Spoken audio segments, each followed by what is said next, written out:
Is this thing on? Yes. Thank you. Everybody can hear me? Yes. Maybe a little closer. Is this thing on? Perfect. Yes. I can hear the speakers. Perfection. Welcome, everyone. It is 3:08, and we are calling the Charter Reform Commission Subcommittee on Planning and Infrastructure to order. Thank you, everybody, for joining us. The audio for this meeting will be broadcast live and can be heard by calling telephone number 1-669-254-5252 using meeting ID number 160-725-2026 and pressing pound. Please join us by Zoom link. Hello to our Zoom link folks. And we should have an interpreter. Is there an interpreter present? Yes. And if you could just very briefly introduce yourself and give instructions, please, ma'am. Hi, good afternoon. My name is Gloria Leonard, and I'm Frank DeBrook. I'm the other interpreter. Exactly on time. and what instructions do you want me to Just give? if anybody needs. Oh, okay. I'm going to say it in Spanish. Please. Okay. Muy buenas tardes. Soy Gloria Leonard. Soy uno de sus intérpretes y Frank Capurro es el otro intérprete. ¿Alguien necesita interpretación al español?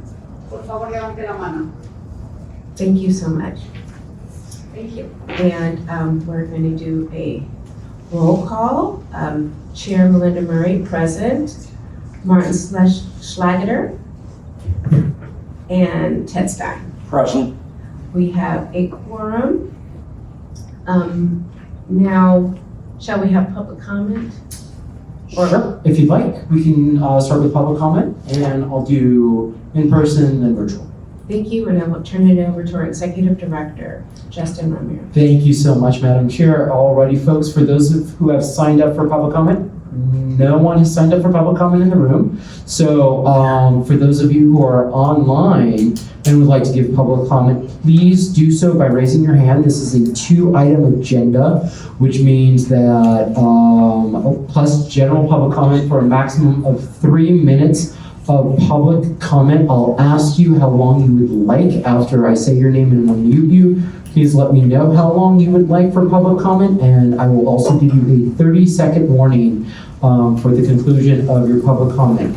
Alrighty, first up is Brendan Frazier. I'm gonna ask to unmute right now. Brendan, can you hear us? Sorry, how long? 2 minutes, please. Okay, begin. Hi, Commissioners. My name is Brendan Fisher, and I'm a volunteer with the Ford Institute and the Los Angeles chapter of the Working Families Party. I'm here to continue to advocate for the capital infrastructure program. I actually had the chance to take a look at a couple of documents for this meeting, and I think they're very informative. One thing that I do want to call out is, while the CIP is not necessary, charter reform is not necessary for a CIP, I think it is important that we recognize right now, without clear and prescriptive language within city governments, the CIP currently exists as a result of an executive directive. And if re-election does not happen for Mayor Bass, it's possible that the CIP could be thrown out. And so I think as we look around at a crumbling infrastructure, it is imperative that we mandate that the city actually has a concise vision for investing the hundreds of millions to billions of dollars in our infrastructure. Simultaneously, I think it is important that the CIP is led by a single executive. I believe that the Board of Public Works, they do good work, but ultimately this would be added on top of their day job. And I think it's important that a single individual, their entire responsibility is coordinating across the various departments that do infrastructure investment. And this executive should, of course, be fully staffed with a team, and in an ideal situation, they are at the same level, at chief level, similar to the fire chief and police chief. Just considering not only the scope of the city at 460 to 500 square miles, and just the state of our infrastructure in general. 30 seconds. Thank you for your consideration. Alrighty, thank you so much. Thank you. Is there anyone else, either in the room or online? All right, I've got Fareed. 1 second, I'm gonna ask you to unmute. All right, how long would you like? I think I just need a minute. Okay, and go. Yeah, I'd just like to reiterate what Brendan said. I'd like to draw attention to the CIP. I'm also a volunteer for LA Forward. I think it's crucial. A lot of struggling with infrastructure in Los Angeles. We don't know what the future is going to hold exactly, and this is a great opportunity with this reform to set up the city for long-lasting prosperity if we can do this right when we have the opportunity. So I would certainly agree that it would be great to have a single executive managing this so that it gets the attention it deserves. And that's basically my thought. I'd like it to be, have some input from the community as well. I think it's vital because I'm also on the neighborhood council in North Hollywood, but I'm here as an individual. But people in LA know where your eyes and ears on the ground for when we need these projects. So let's try and do this right. So yeah, thank you very much. Alrighty, thank you. And I see one more hand just went up. I'm going to ask you to unmute.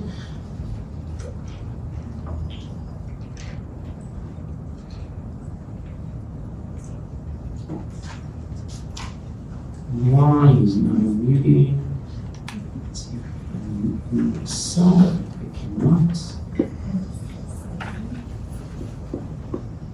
One second, it's not working.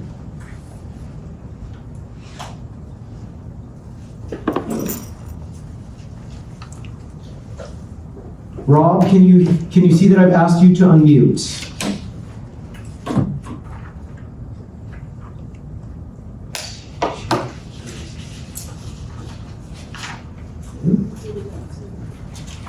That.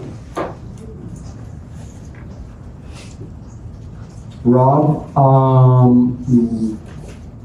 I can't do anything else other than, oh, and he's out, he left. Or he's back, hold on, let's try that again. Yeah, Rob, I've asked you to unmute, I hope it pops up for you. It's not working. Doesn't look like.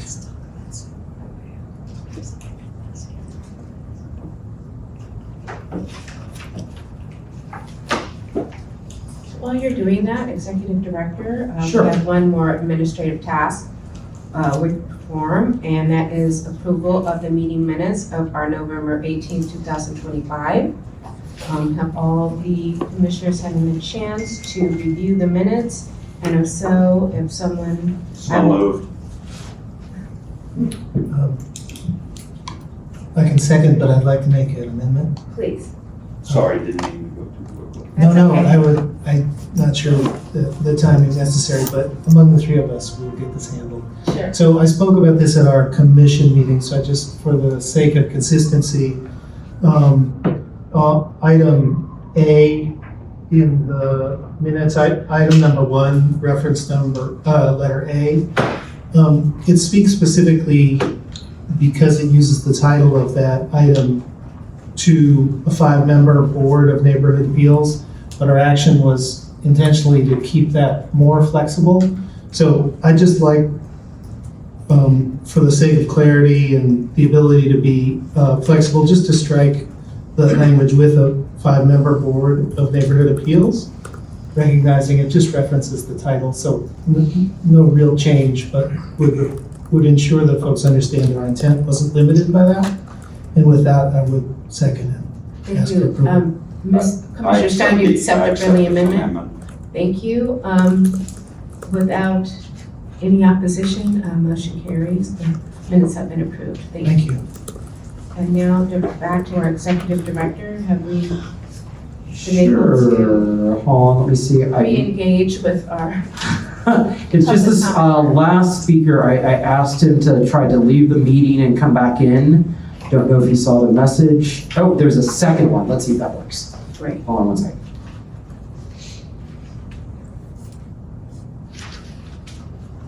Okay, try it now. Hello there. Okay, we can hear you. That worked. Good job. All right, how long would you like? 2 minutes, and thank you for your patience because I was repeatedly clicking unmute and it was, I don't know what it was up, some sort of technical glitch. It happens. Well, thank you for trying the second account. All right, go. Yeah, I just wanted to note one thing, and this kind of goes to my concern about the extent to which our staff is really steeped in what goes on at City Hall. It's one thing to know the words of the charter, it's a whole nother to know how it actually plays out in reality. And we had a question at our meeting last week about how often do we actually have 245E motions to assert jurisdiction over planning decisions. And it's actually quite a bit. It was on the council agenda last week on Tuesday, and Mr. McCosker had a 245E, and there was some controversy about whether or not they could go into closed session, so they had to punt it to the next meeting. So it was actually on 2 agendas last week, and one of them, the second time they couldn't even get to it because there were problems with how they agendized it. If you look at the council file system, you'll notice that we've had about half a dozen 245Es go through the council in the last 6 months or so. And I just find it concerning that things happening outside of this commission at council, at the city hall, are just kind of flying by without any kind of understanding. And I get that our commission staff can't be expected to juggle watching council meetings and doing their jobs, but you should be keeping an eye on what motions are introduced on council. You should be keeping an eye on the council referrals. You should be keeping an eye on 30 seconds. These are just really basic things. Please remember, you're gonna be in front of the city council members in a few months.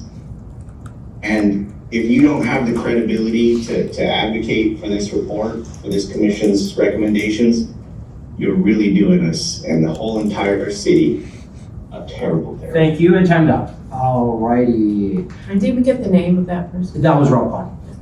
I could hear, I recognized the voice, No but I worries. just wanted to make sure that it was recorded. Thank you. Alrighty, I did sign up. yes, go for it. Thank you.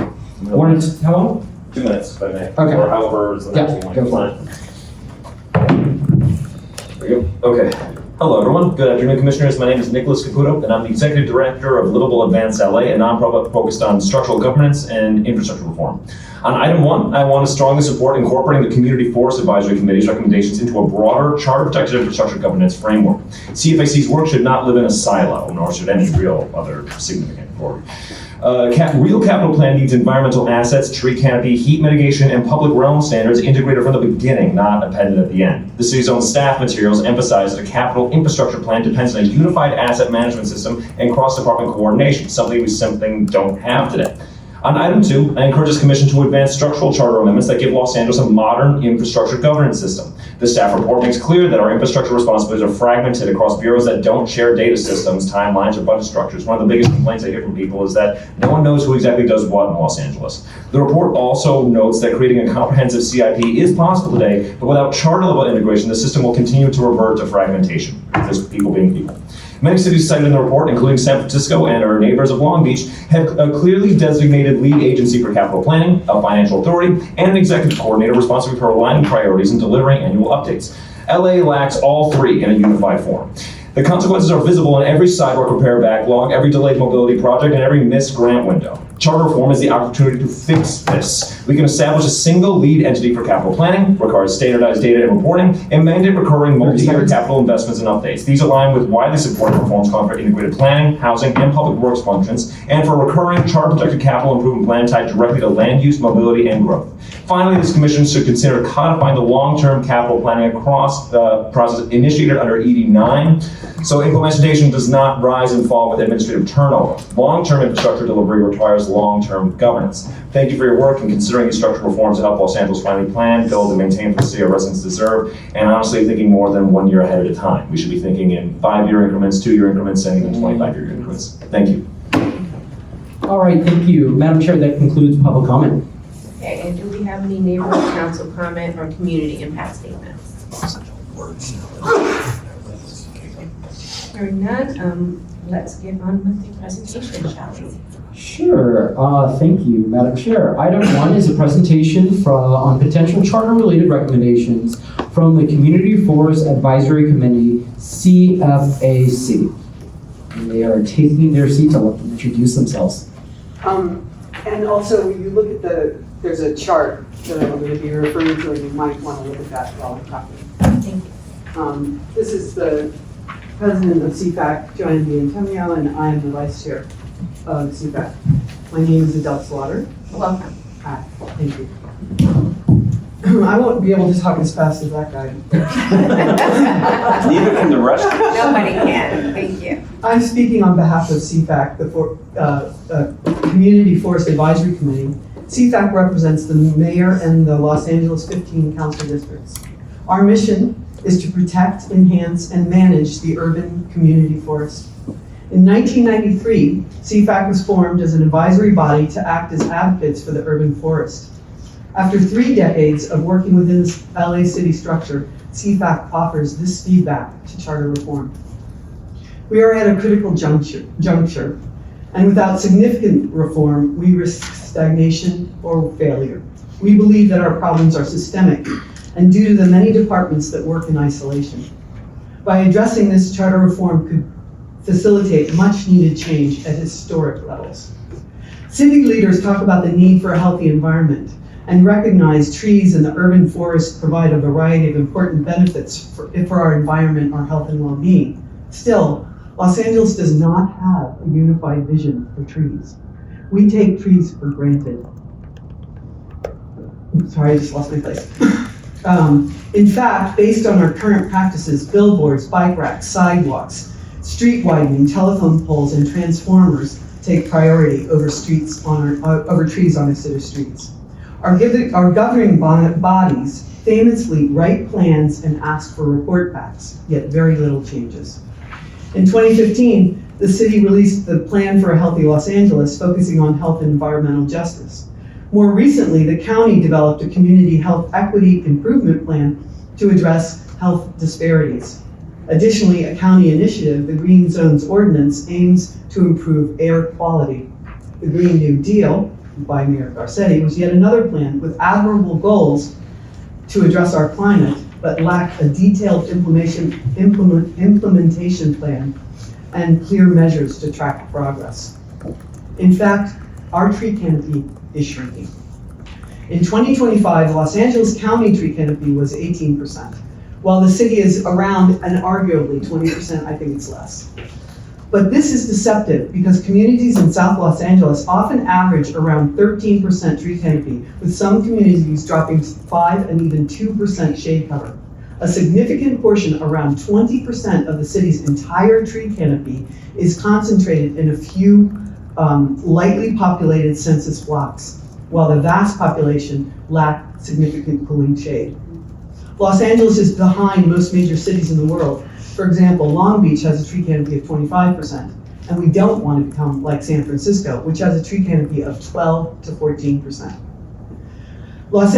In Los Angeles, we currently have 8 different city departments and 2 county departments that deal with trees. I've given you that chart, which delineates that. Urban Forest Department and Office of Forest Management are not on equal footing with other departments and don't have any final say on trees. It's unclear who's in charge and who has authority regarding trees, and all these departments work in isolation. Many of the problems we face today are well understood by City Council. Since September, 3 different council files supported by 7 different council members have addressed the lack of tree canopy and shade in the city. Still, very little gets accomplished. Neighborhoods in Los Angeles are notoriously park and tree canopy poor, yet city planning does not sufficiently prioritize planting trees.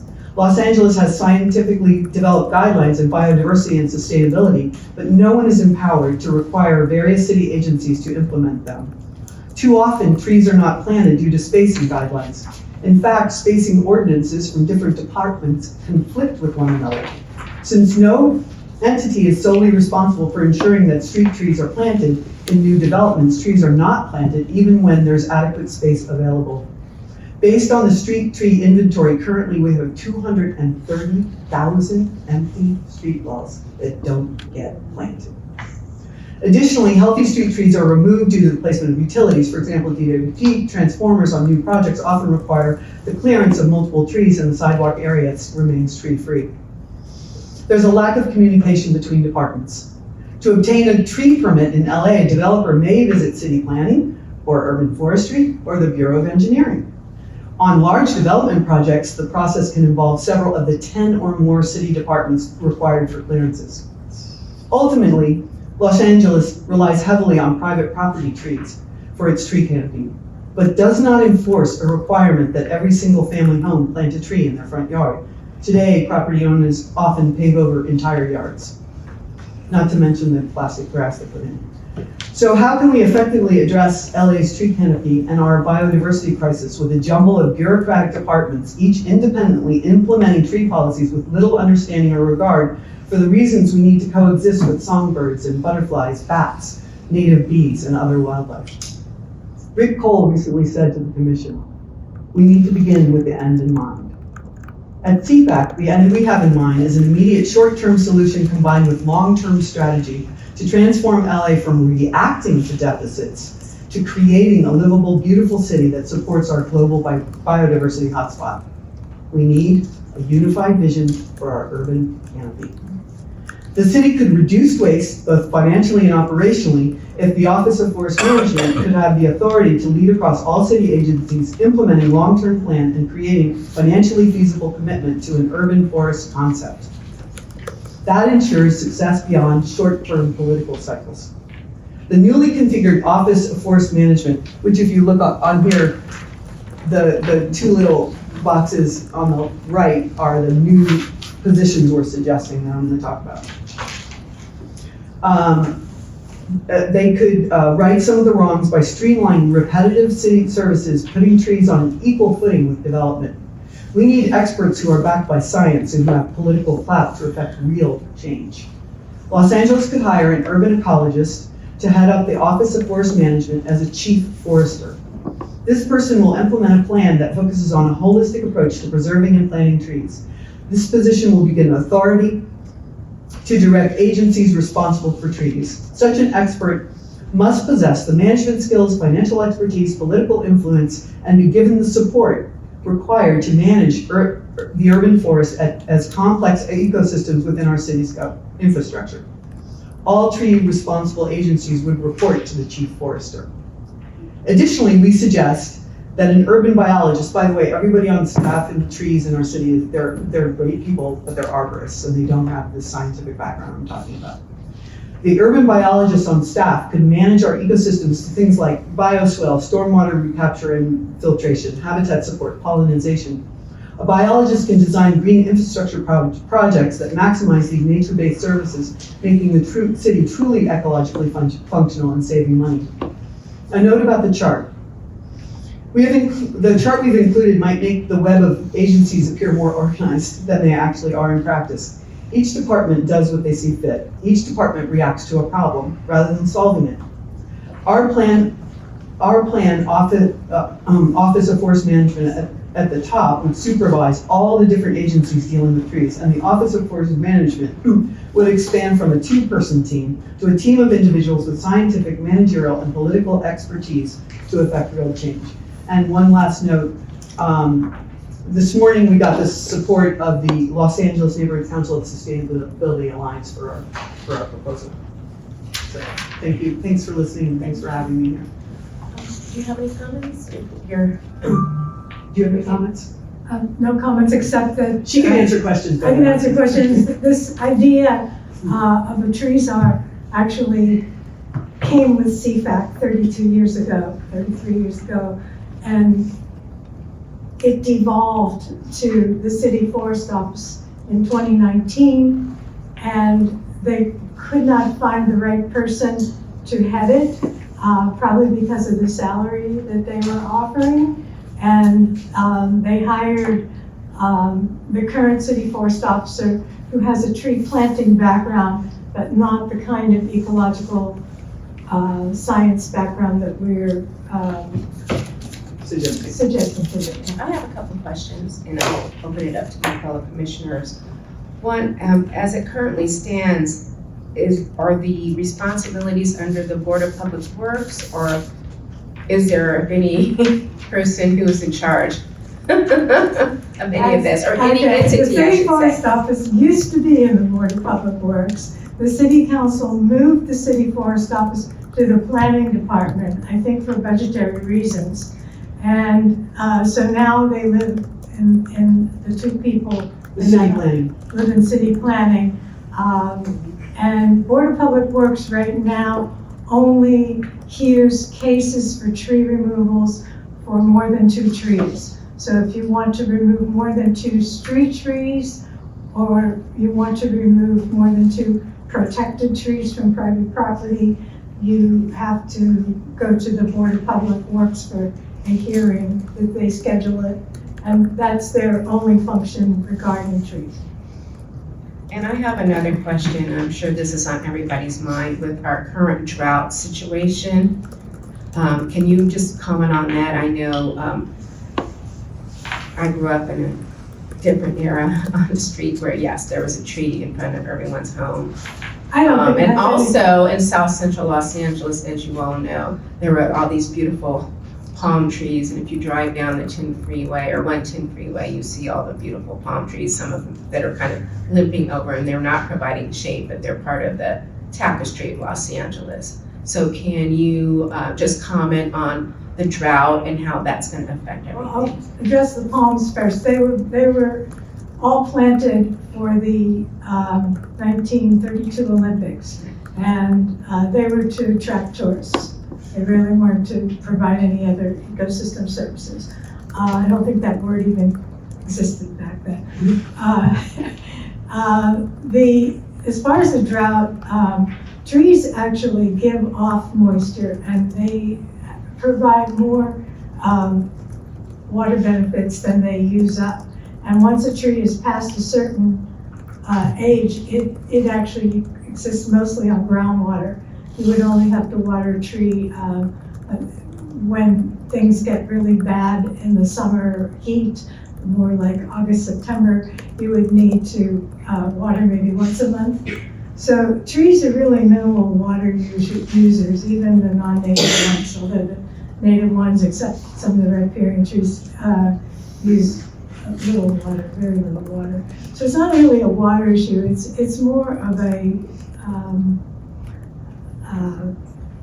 issue of manpower to actually water the trees. So urban forestry was we begged in 2019 to get the urban forestry on a 5-year water cycle for new trees.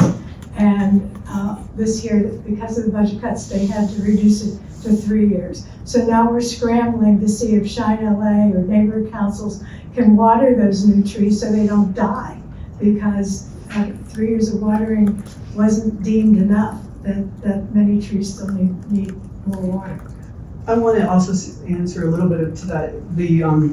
An urban ecologist would push the city towards more native planting. Native plants, we're in a biodiversity hotspot here. It's an unusual climate that can support so much wildlife. I mean, bees and bugs and things like that. And, an oak tree supports over 300 species of animals. So, an ecologist would be working to plant more native plants, even understory natives, which will support, and they don't require the kind of water that any of the non-natives do.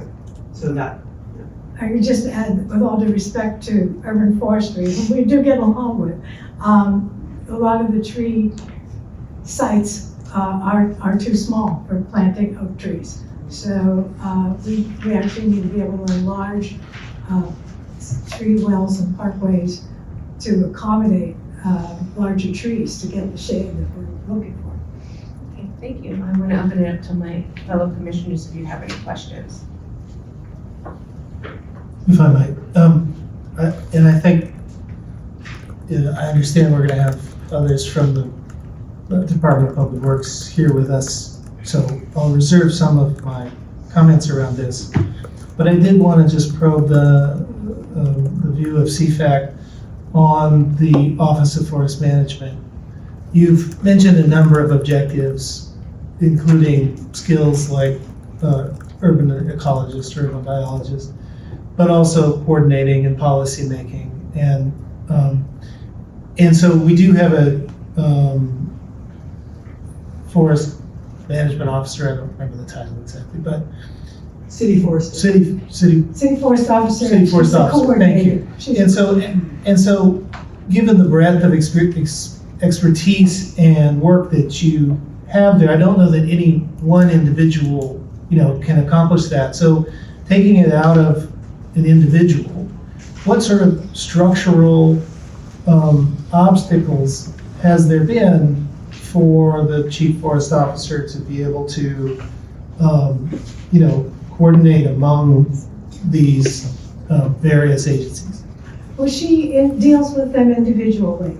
So she's doing an urban forestry management plan now, which she's never done before. And it's been taking her since 2019 to do it. Usually these things take a year to do. And she's conferring with all of them, but she doesn't want to step on anyone's toes. So she's being very careful to coordinate what they already do with the budget they have and so forth. And she comes from tree planting. She worked for tree people in KYCC as a tree planter. So that's what she knows. And she's learned, tree management through these other departments. But RAP doesn't talk to UFD. UFD has a tree planting list that's very old, and that's what they're using. She tried to get a new tree planting list, and she couldn't find a consensus between urban forestry and the public. The public wanted more native trees. Urban forestry said, they're too hard for us. We don't want to deal with it. And there's no nursery stock. So a person with power can deal with the nurseries and get the nurseries to grow those native trees that they don't grow enough of now. I mean, RAP is always having trouble getting native trees, and they have the space to plant. But there's no vision that says, okay, we need this, we're gonna contract grow, or we're gonna have our own nurseries, we're gonna make sure these trees are available. I'm hearing the breadth of interest that you have in improvements to our street tree, our urban forest. And it does sound like the coordination demand that would be required to advance such a vision doesn't have the institutional or organizational heft that it requires to be able to pull all of these different agencies in through. Thank you. Mr. Stein, do you have any question? For example, I don't at this time, thank you. Parks and street trees are one entity together in New York City, not here. They're very separate silos. Again, thank you so much for your presentation. Thank you. Thank you.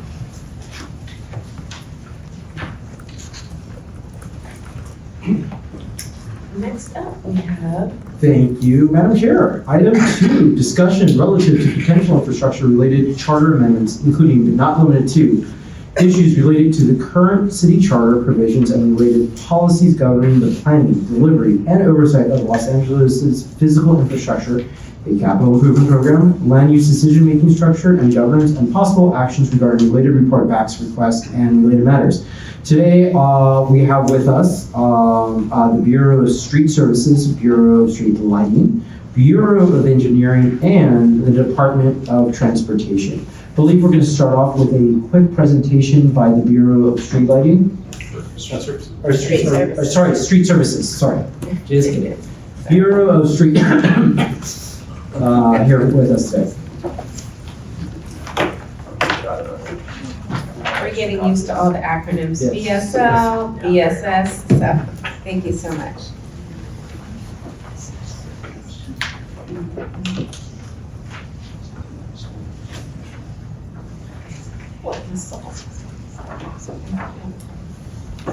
Alrighty, feel free to kick it off and introduce yourselves, folks. Good afternoon, thank you for having us. Keith Mosey, General Manager for Bureau of Street Services. And I'm Shirley Lau, Executive Officer for the Bureau of Street Services. Welcome. Thank you for having us. So we have a very short slide deck, and then we're happy to answer questions afterwards. I think you have it in front of you. I'll go ahead and start with the second page, actually. Before we go into the roles and responsibilities of the Bureau of Street Services, I wanted to provide context of how we fit into the Department of Public Works. The Department of Public Works is responsible for providing holistic services within the public right-of-way between property line and property line. And this set of services that not only impacts Angelino's daily lives, but the department promotes larger objectives through long-term major infrastructure projects. The next page kind of highlights some of the facts about the Department of Public Works. It's charter mandated. We have over 5,500 employees across 5 bureaus. And as I mentioned, it's property line to property line realm of responsibility. A lot of what we do, such as cleaning, curbside collection, street sweeping, graffiti removal, maintenance of our streets, sidewalks, sewers, lights, street trees, as we already discussed, the other presentation. The Department of Public Works also designs and constructs large public infrastructure projects, including bridges, streets, what's underground, which is our sewer, storm drains, parks, libraries, and other government buildings. One of the things is that the Department of Public Works, or the Board of Public Works, sets policy, and they also manage the entire department. Approval of award of contracts is crucial for the Board of Public Works. A lot of Bureau of Street Services contracts, Bureau of Engineering, all the bureaus, the board approves those contracts, and also including LADOT's construction projects. And these public work functions are housed collectively in the department and purposefully all together within that department. So now I wanted to, if you can go to the next slide, I just wanted to go over a little bit. How does the Bureau of Street Services fit in to the department? So the Bureau of Street Services, we provide a lot of core public works functions within this property line to property line. We are performing cleaning work in the public right-of-way. We do our motor sweeping on all the streets within the city of Los Angeles. We have enforcement of safety and accessibility. One of the issues is ADA compliance in our sidewalks, and those are our investigators going out there and doing the enforcement. We have regular maintenance of 10 million square feet of landscape medians. We do tree care for 660,000 street trees. Pavement preservation of 20,000 lane miles of our street network, and it includes resurfacing, pothole repairs, and other types of maintenance. And Keith, our general manager, will go into the resurfacing in later slides. One of the other things we do in the Bureau is design and construction. We have over $600 million of grants on multi-benefit projects, and we utilize a one infrastructure concept. It's basically looking at the roadway and incorporating all the holistic elements, and I'll go into that in a little bit more detail in a future slide. And lastly, I want to say that the Bureau manages the sidewalk and transit amenities program. We look to install 3,000 transit shelters along all these major transit corridors in the next 10 years. So with that, I'll turn it over to Keith for the next slide, which has a picture of how large our city is. All right, thank you. So to give you perspective, the city of Los Angeles has the largest municipal street network in the nation, the largest. 8 major cities fit into Los Angeles: Boston, Cleveland, Manhattan, Milwaukee, Minneapolis, Pittsburgh, St. Louis, San Francisco, all fit into Los Angeles, 469 square miles. We basically compared to a state DOT. The state of Colorado has 23,000 lane miles. The city of Los Angeles has 23,000 lane miles in its street network, 23,000 in its street network. That's what we're managing. It's the largest asset that the city of Los Angeles has out there that's public facing that everyone sees. As I said, 23,000 lane miles, 21,000 of which are asphalt, 1,100 are concrete streets, and 1,200 miles of alleys. And of that, there's 69,000 concrete ramps, access ramps out there in the city. And we think there's about approximately another 20,000 or so that are eligible for more access ramps to be installed. So whenever we do street resurfacing, we look at it holistically. As Shirley mentioned, we do have a one infrastructure concept. Not only do we want to pave the street, we want to do access ramps and fix the sidewalk. But an inhibiting factor has always been as far as our funding, which we'll talk about in a little bit. And if you go to the next slide. So we look at the Perfect Pavement Condition Index, we call that PCI. And what that means is, basically, it's the condition of our roadway network as far as its condition. Of the 23,000 lane miles, over 60% are in a state of good repair, good condition. And that is a PCI condition of 70 to 100, which means good.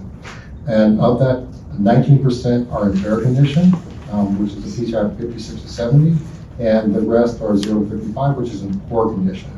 Now, going back, I can go back historically over 20 years, our network used to be in much worse condition. It wasn't at 60%. Going back to 2005, our street condition, overall streets in good condition, was 41%. And so since 2005, we've seen like a 19% gain, particularly in our residential neighborhoods. Over 65% of streets in our residential neighborhoods are in good condition, 65% of our network. And with that being said, we've seen huge gains. And unfortunately, we don't get consistent funding throughout the year, throughout the fiscal years. And what that means is I can go back to 17-18, when we did our most paving miles, was 2,400 paving miles in 17-18. In 18-19, fiscal year 18-19, it was 2,300 lane miles. In fiscal year 19-20, it was 1,700 lane miles. In 2021, it was 1,600 lane miles. 21-22, 1,900 lane miles. 22-23, 1,460. 23-24, 1,855. And 24-25, 1,325. This year, in 25-26, we're only relegated to 860 lane miles, of which we're only able to pave 60 lane miles, unfortunately, and that's due to constraints related to access ramp construction. And so we have to diverge to do large asphalt repairs with that work. If you go to the next page. And so here's a graph that demonstrates there's a direct correlation between funding and our pavement condition. This year, our funding is $62 million for 25-26. And so basically we're going to $860 million as I explained before. And you can see you have a green graph that goes up, a yellow graph that kind of goes down slightly, and a red graph if you get no funding and do nothing. So in order to maintain our street network, just for the paving portion alone, we need $200 million. And as I mentioned, we're only getting $62 million this fiscal year. And so right now, we're going to see a decline in depreciation of our street network by at least 2%. Every year that we don't do the proper amount of paving, we lose 10% of the condition of our street network. It just drops. And so we need $200 million just for the paving. Now, since we are required by ADA requirements to build access ramps. And so right now, the constraint is we don't have enough money to do access ramps this year. I have 6 crews that can do 300 access ramps. And that means I can only pave 60 lane miles to match that. And so we need a dollar for dollar match. If we have $200 million in street resurfacing, I need just about $200 million in money for access ramp construction. Now, when we get 200 lane miles, we're able to build out and do everything, capital projects do the work for others. We've done work for LAWA, Port of LA, DOT, and others throughout the entire city. If you go to our website, you can see our 5-year pavement preservation plan. It's on our website, it's there. And so with that being said, now we just need to add the component in there for the access ramps so we can build those out and plan those out. As Shirley mentioned earlier, I've always, want to do the one infrastructure concept. What does that mean? If you tell me that to pave that street, basically I would go out there, pave that street, build the access ramps, do the sidewalks, and trim the trees, and do other things. We can also work with any department, be it DOT, be it whomever, to basically incorporate, street resurfacing plans to basically build out different networks. Our criteria for street resurfacing is not just, who picks the street. It's a database, it's data driven, and what that means is we use over 19 types of pavement distress criteria to select our street network. Basically, we go where the need is. And we use age of the street, traffic volume, pavement area, ADA access ramps, mobility plan 2035, city attorney locations due to claims, controllers equity index, high injury network, pothole locations, neighborhood grading, coordination with the council office, and other special projects now such as the World Cup and Olympics. And so we plan all this out, and it takes years to plan things out. You just can't say, go pave that street tomorrow. There's a lot of things that go in there. That's not counting the utility holes that have to be contended with, and things of that nature. But we work with everybody. When we did 2,400 lane miles, we had 10 resurfacing crews out there every day, plus other crews doing this type of work. That's not even counting our pothole trucks and things like that that are out there doing this work. But basically, it's a very expensive construction project. There's a lot of planning, data that goes into. We have pavement management specialists that do this work and consultants that help us select these. And with that, I turn it back over to Shirley. So the next slide, just a quick discussion of how we take care of streets. I know Keith explained the resurfacing, but clearly there are other ways that we can maintain our streets. So some of our roadway maintenance work are potholes are also known as small asphalt repairs. We also do large asphalt repairs, which on the distressed pavements, sometimes it's on the bus lanes. Those are where we see the most distress. And so we would do maybe a couple 100 feet. So those are larger asphalt repairs. And then we also are partially funded for bicycle lane maintenance work. Under the pavement preservation program, we have slurry seal. This is basically a treatment that does not trigger access ramps. And then, as Keith mentioned, resurfacing, we need access ramps to be upgraded. When we do that work, it's considered an alteration. And then under reconstruction is basically heavier resurfacing and basically getting down to the distressed pavement further deeper. That also requires access ramps. And so let me just go to the last slide here to talk about a little bit the multi-benefit one infrastructure concept projects. So I was in the Bureau in 2000, Bureau of Street Services in 2000, and at that time we started what is now known as our design build program, and back then we started our very first grant project. And since then, we've completed, a couple $100 million worth of infrastructure projects. Many of them are pedestrian improvements or other transportation infrastructure improvements. Right now, we have $600 million plus of active transportation program projects. This was awarded to, and other grants, but our largest portfolio of projects are related to the active transportation program given to us by the California Transportation Commission. So those types of projects include sidewalks, curb ramps, bicycle elements, street trees, pedestrian lights, bus stops, stormwater capture, and medians. I guess all this is to say that, we here at Bureau of Street Services, we're not looking only at the street or one component of the sidewalk, but we really do improve the infrastructure in its holistic elements, everything that I just mentioned. So with that, I think that is the end of our presentation, and we're happy to answer any questions. I have a question that I'm sure every single person here, and everybody listening, and everybody on Zoom wants to know. I should say that I grew up in the Baldwin Hills area, and one of our first commission meetings was at the Baldwin Hills Library, where I did all my library as a kid. And I hadn't lived in the area for about 3 years.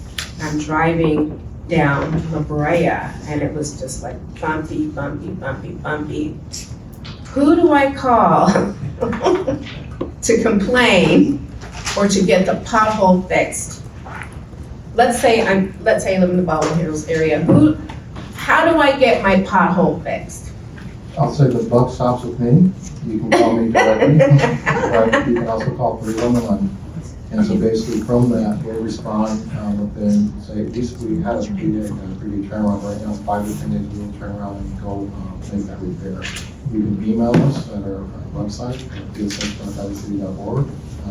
Go there, but you can also use the 311 app to report that. Okay, I guess thank you for answering that. I guess one of the questions I have, and one of the things we've been talking about on this committee, planning infrastructure, is there seems to be the impression, whether true or not, that some areas get their potholes fixed sooner than later, or those individuals who may have connections, political or otherwise, get their pothole fixed. So can you address that? I mean, I hope that it's an equitable system. That is one of the complaints of, I'm sure, almost every citizen throughout the city of Los Angeles. is that, oh, maybe over in this area on the west side or the south side or the east side, if I live in a certain area with a socioeconomic purview, or if I happen to be well connected with my city council person who's connected to the higher ups, then I'm gonna get my pothole fixed quicker. Right, so I've heard it all. For people in the valley said if it was in South LA, basically, you can work will get done. But if you use it, whoever uses the 311 app will get that service, regardless of where you are, who you are, it will be impeccable service. Yes, we do get requests from council offices, and we treat them all the same. There's no difference. I get emails from constituents, I get phone calls from constituents, and I still get letters from time to time. And so basically, we answer every single one of them. At minimum, we will go out and inspect a location to see, determine what type of work is needed, whether it's more extensive than, say, just a pothole repair, whether it requires resurfacing, or whatever it takes to get it done. But I guarantee you that if you call 311, the work, the pothole will be repaired. If that doesn't work, you can always, again, contact and email me directly, and I will assign it to the appropriate staff to take care of. So you're saying that the process is centralized and not, okay, thank you. Do my fellow commissioners have any questions? I have a few. Good afternoon, both of you.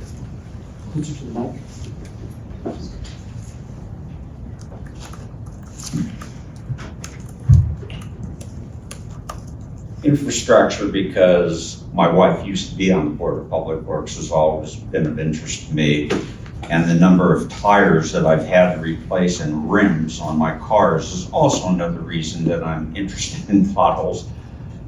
Do sidewalks come within BSS's purview, or is that someone else?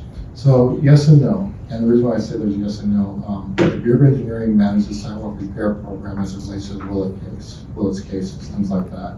When it comes to sidewalk repair, the Bureau of City Services does make sidewalk repairs. We do risk and liability repairs through the city attorney's office, and we have very limited funding.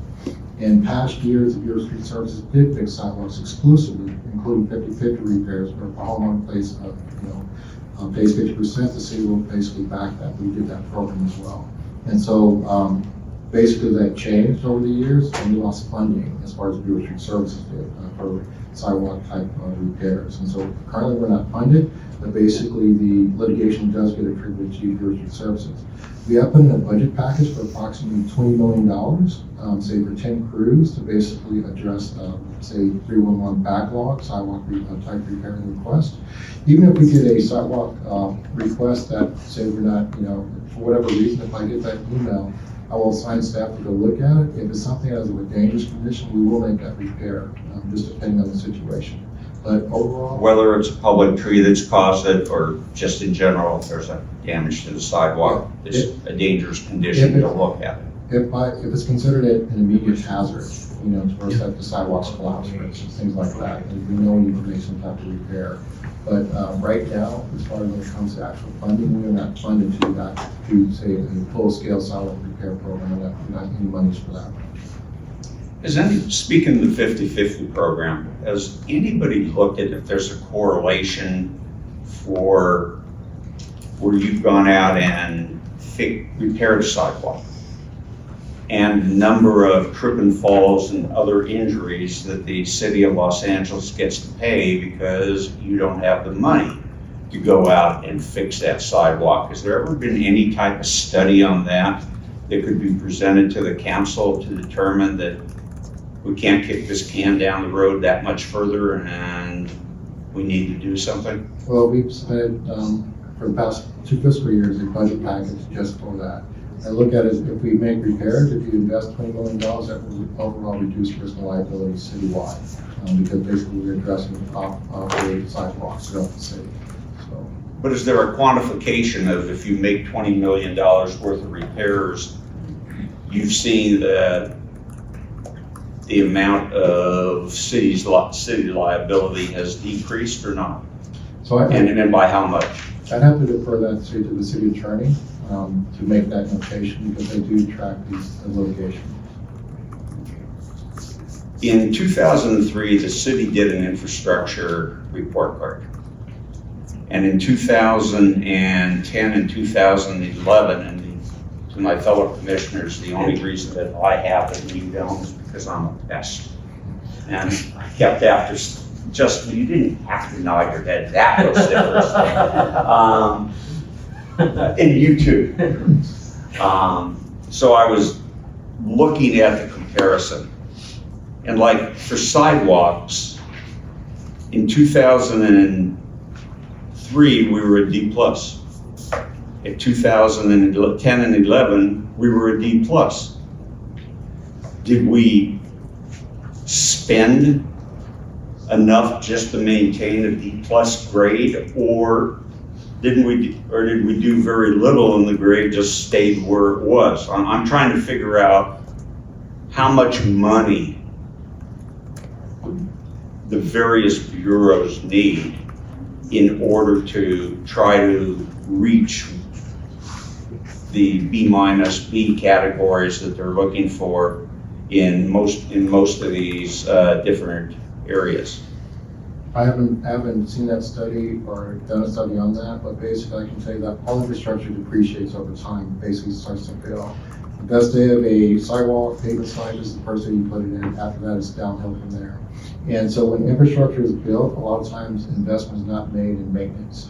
And so we used to be called the Bureau of Street Maintenance back in the day because we maintained the public right of way.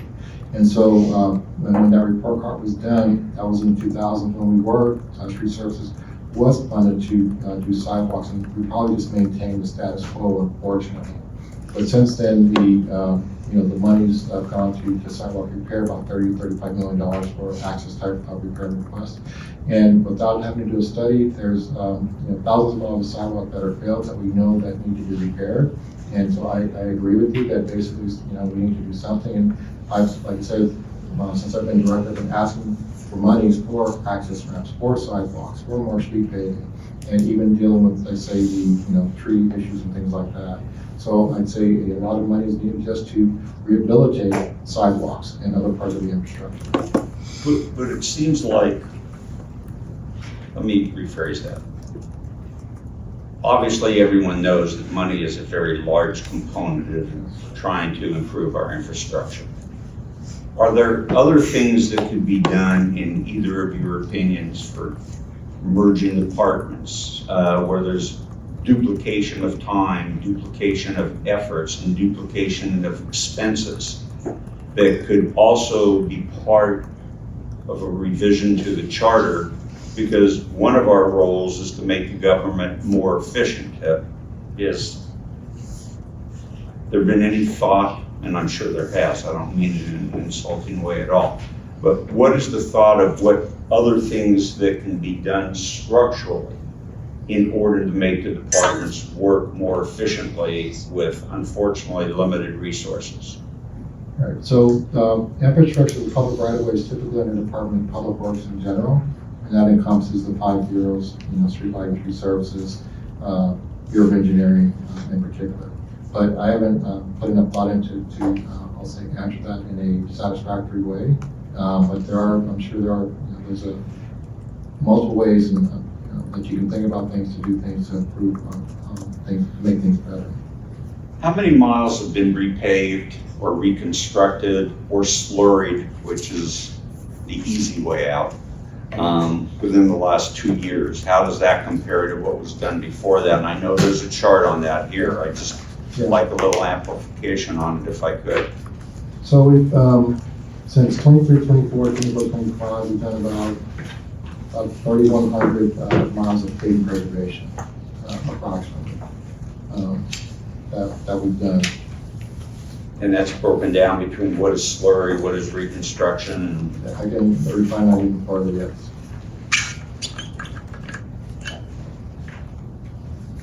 if you had an unlimited budget, my wife thinks she has that anyway, but people don't.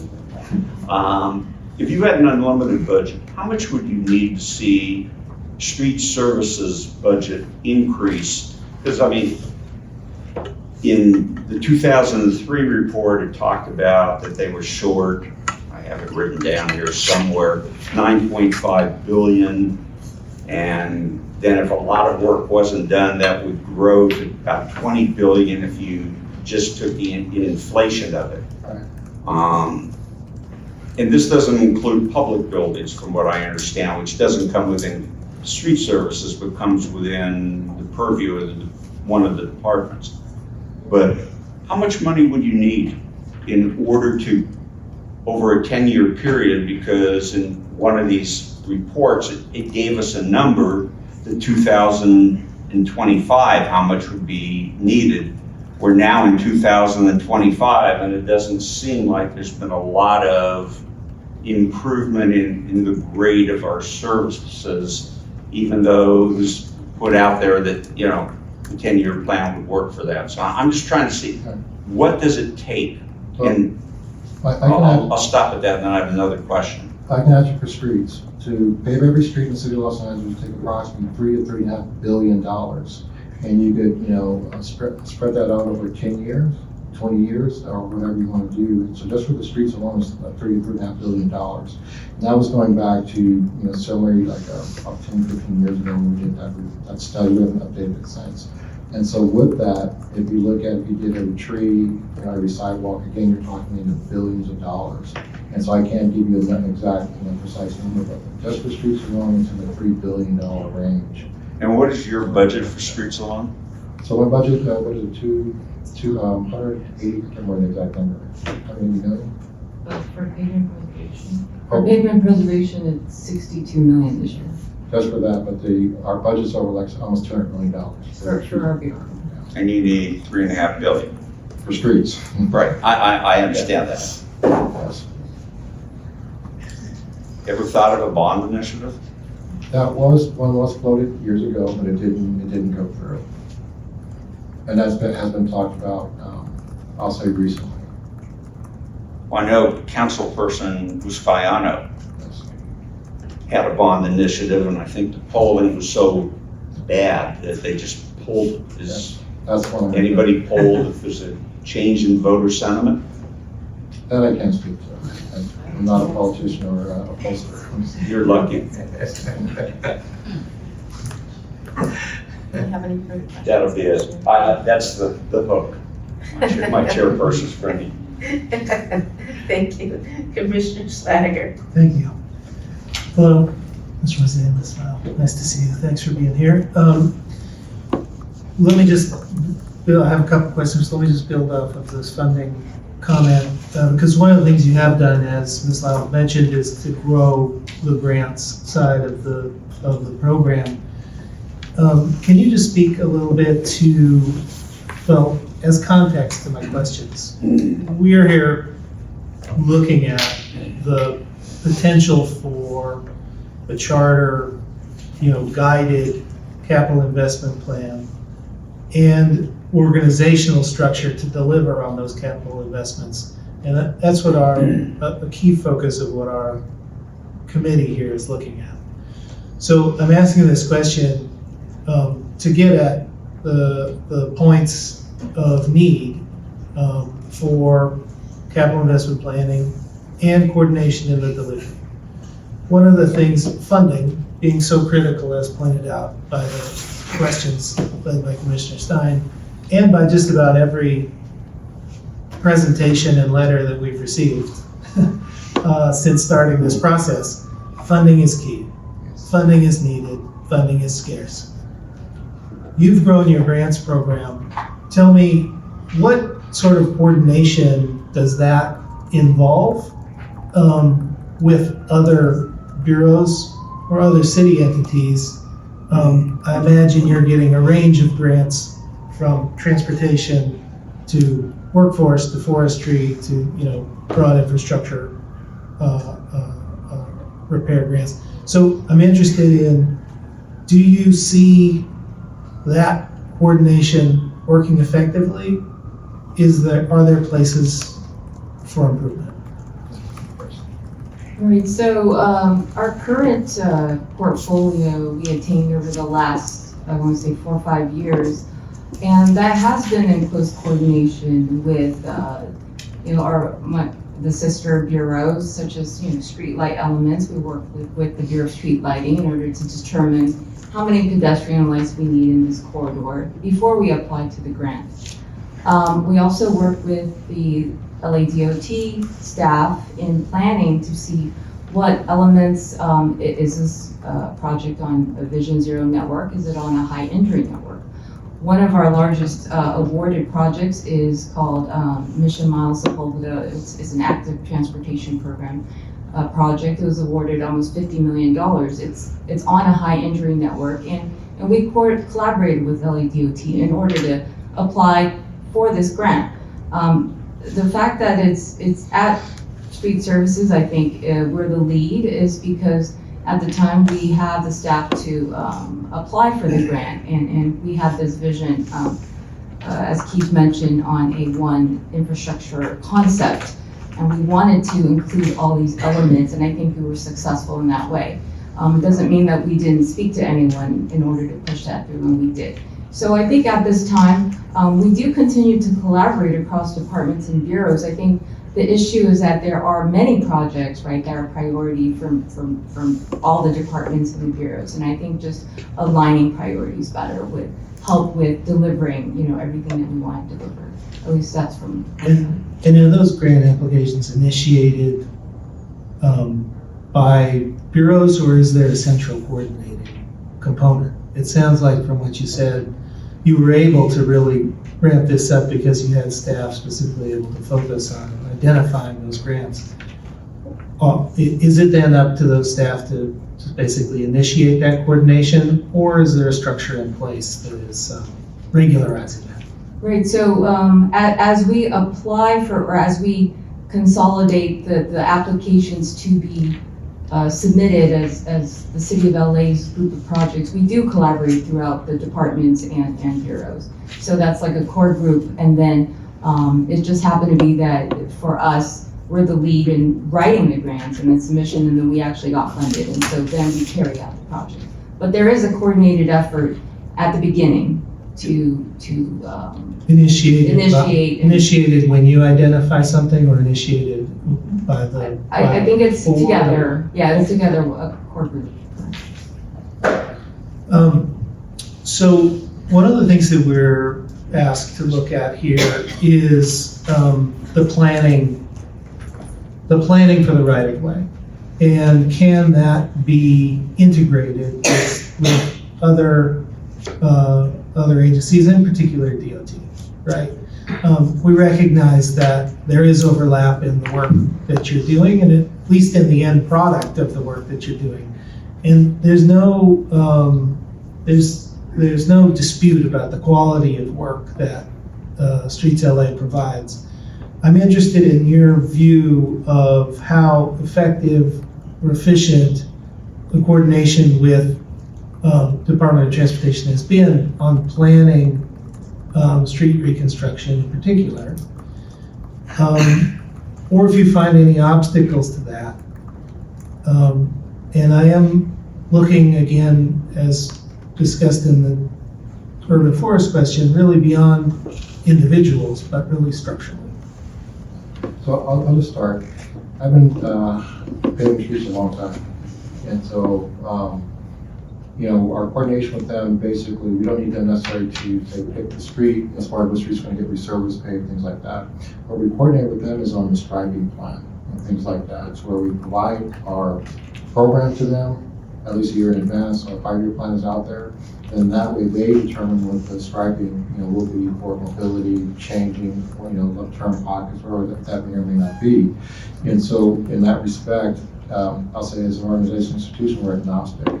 We don't, it doesn't bother us what goes out on the right of way as long as we're able to pave and maintain it and do our normal maintenance out there on the street.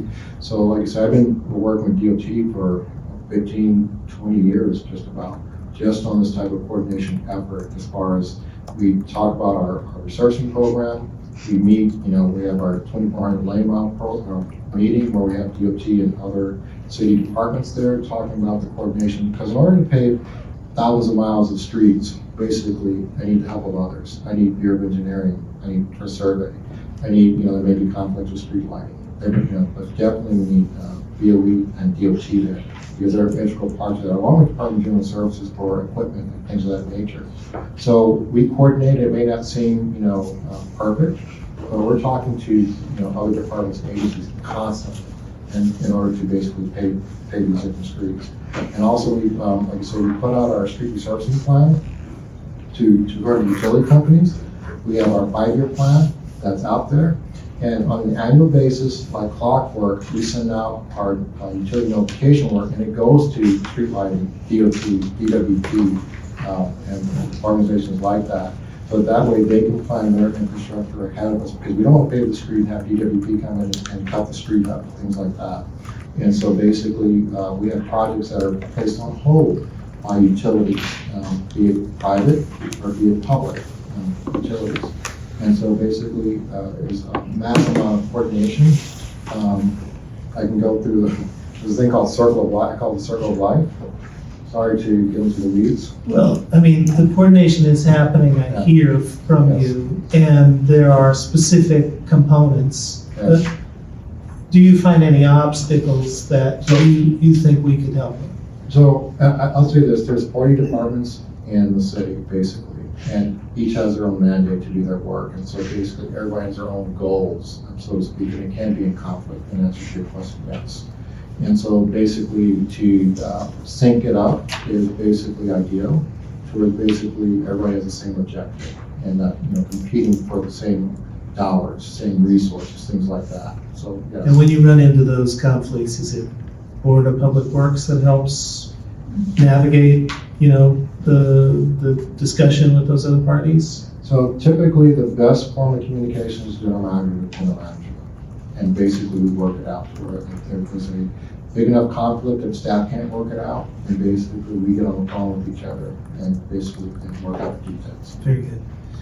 Madam Chair, if you just indulge me just a bit longer. Okay. There's been, you made a clear point about your ability to provide these very tailored services of striping in that case, but other construction and design for the airport, et cetera.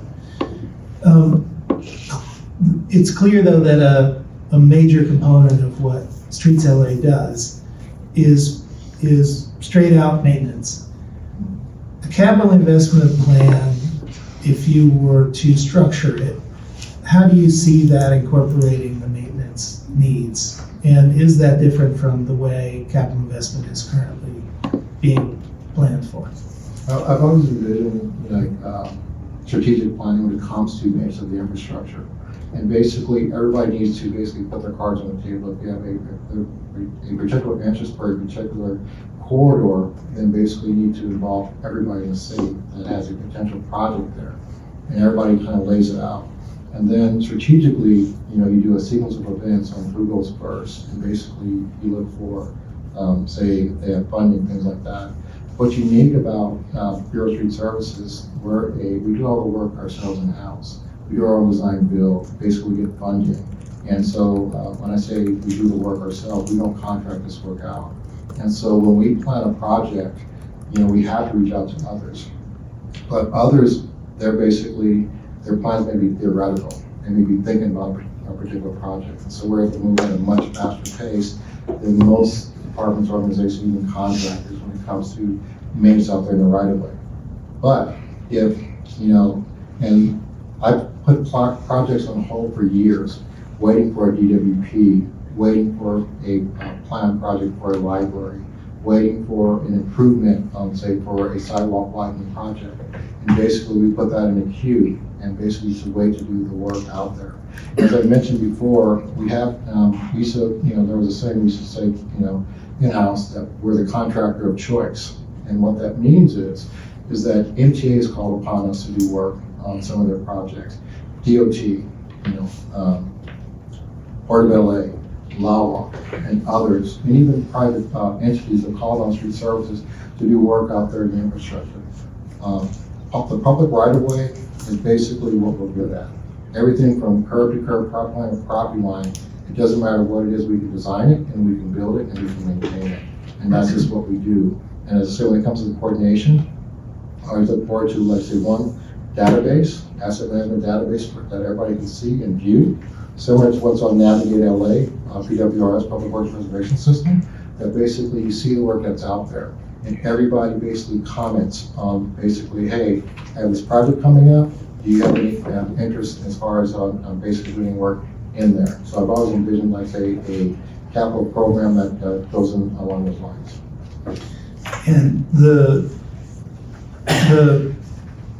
capability that you provide the city in this in-house design and construction is super valuable. And I think what you'll hear from us is grappling with how best to deploy that across the needs, of the right of way and of the city. So I appreciate your points. Just one other thing on funding.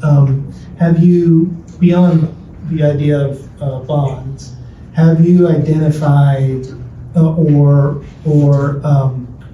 studied what sort of street usage fees might be available to you or possible, for example, around the impacts of different vehicles on streets? So short answer, yes, particularly heavy vehicles, which cause the most damage to our roads and infrastructure. One heavy truck could be equivalent to, say, 10,000 cars driving on the roadway.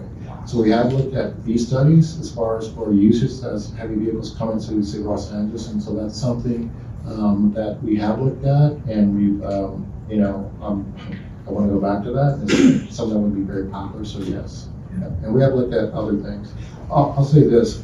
We're a unicorn, diversity services, in the construction industry. In that, and I'm talking about not just the nation, I'm talking about worldwide. We're the biggest recycler. When it comes to things in infrastructure, we recycle asphalt, concrete, mulch, things like that. We're looking at plastics to put into the roadway that are more durable, that will last longer, things like that. We own our own municipal asphalt plants. We produce our own asphalt. We're a builder, a designer, and a manufacturer, basically the work that we do out there in the right of way. And I can say this, we've been doing this delivery for 100 years, as far as basically going out there and fixing the right of way and things like that. And so for us, as I mentioned, if we're able to get more funding, basically, if we're given the funding, we will build it, we will maintain it. Right now, as far as we're not in the maintenance mode anymore, we're in rehabilitation mode. The city of Los Angeles is built out, the infrastructure is old, and basically requires, in most cases, to be ripped out and completely rebuilt, whether it's the roadway, the sidewalk, even some trees, unfortunately, and other parts of the infrastructure. Now we're basically in rehabilitation mode. Thank you very much. Madam Chair, if I could, one or two more questions. How about you do one and I'll do one? I'll just filibuster. Okay. Do a long one. Don't do that. Okay. 50-50 plan, how much money was in it? I know there's none now, but how much was in it? Let me just try to give you the whole question to satisfy my friend here. How many people avail themselves of it? If you were to be budgeted more money for the 50-50 plan, do homeowners really take advantage of it and there's a demand for it? And finally, when you get money for the 50-50 plan, is that just part of one big overall budgetary item that comes for streets, sidewalks, whatever it might be to the department, or as it goes to that specific category of the 50-50 plan? So I would have to defer to the Bureau of Engineering. We don't currently manage the 50-50 program. We did that 15 years ago, 20 years ago, we managed the 50-50 program. Are you speaking, Commissioner, about the old 50-50 program back in the day, in the 2000s? So yes, the allocation was specifically for the 50-50 program when it came into the budget, into the Bureau. And I believe as it got started, it was on for a few years, and I believe it was a very popular program. And so the portion of the funds for the 50-50 program was actually depleted quickly, and so we had more need than what we had funding for. I'm finished with my one question. Thank you. I had a question with regards to your 5-year plan. Who implemented that, and can you just get into a little bit more detail about that? Because again, one of the things we're of course talking about is a capital infrastructure plan, so. So that's basically, our paving system is run by a pavement management system. That's the best management practice.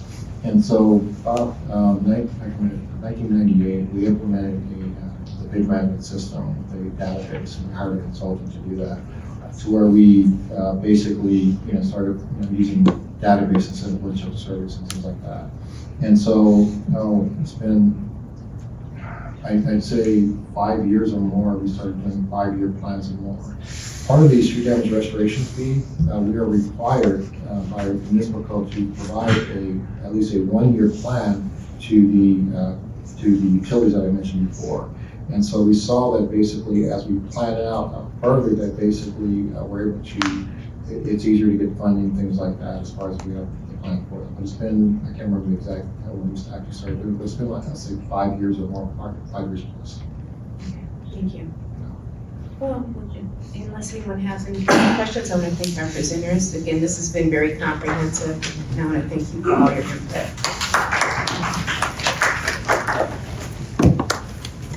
And it is 4:28, so I believe we could go on to our next presentation from the Bureau of Street Lighting.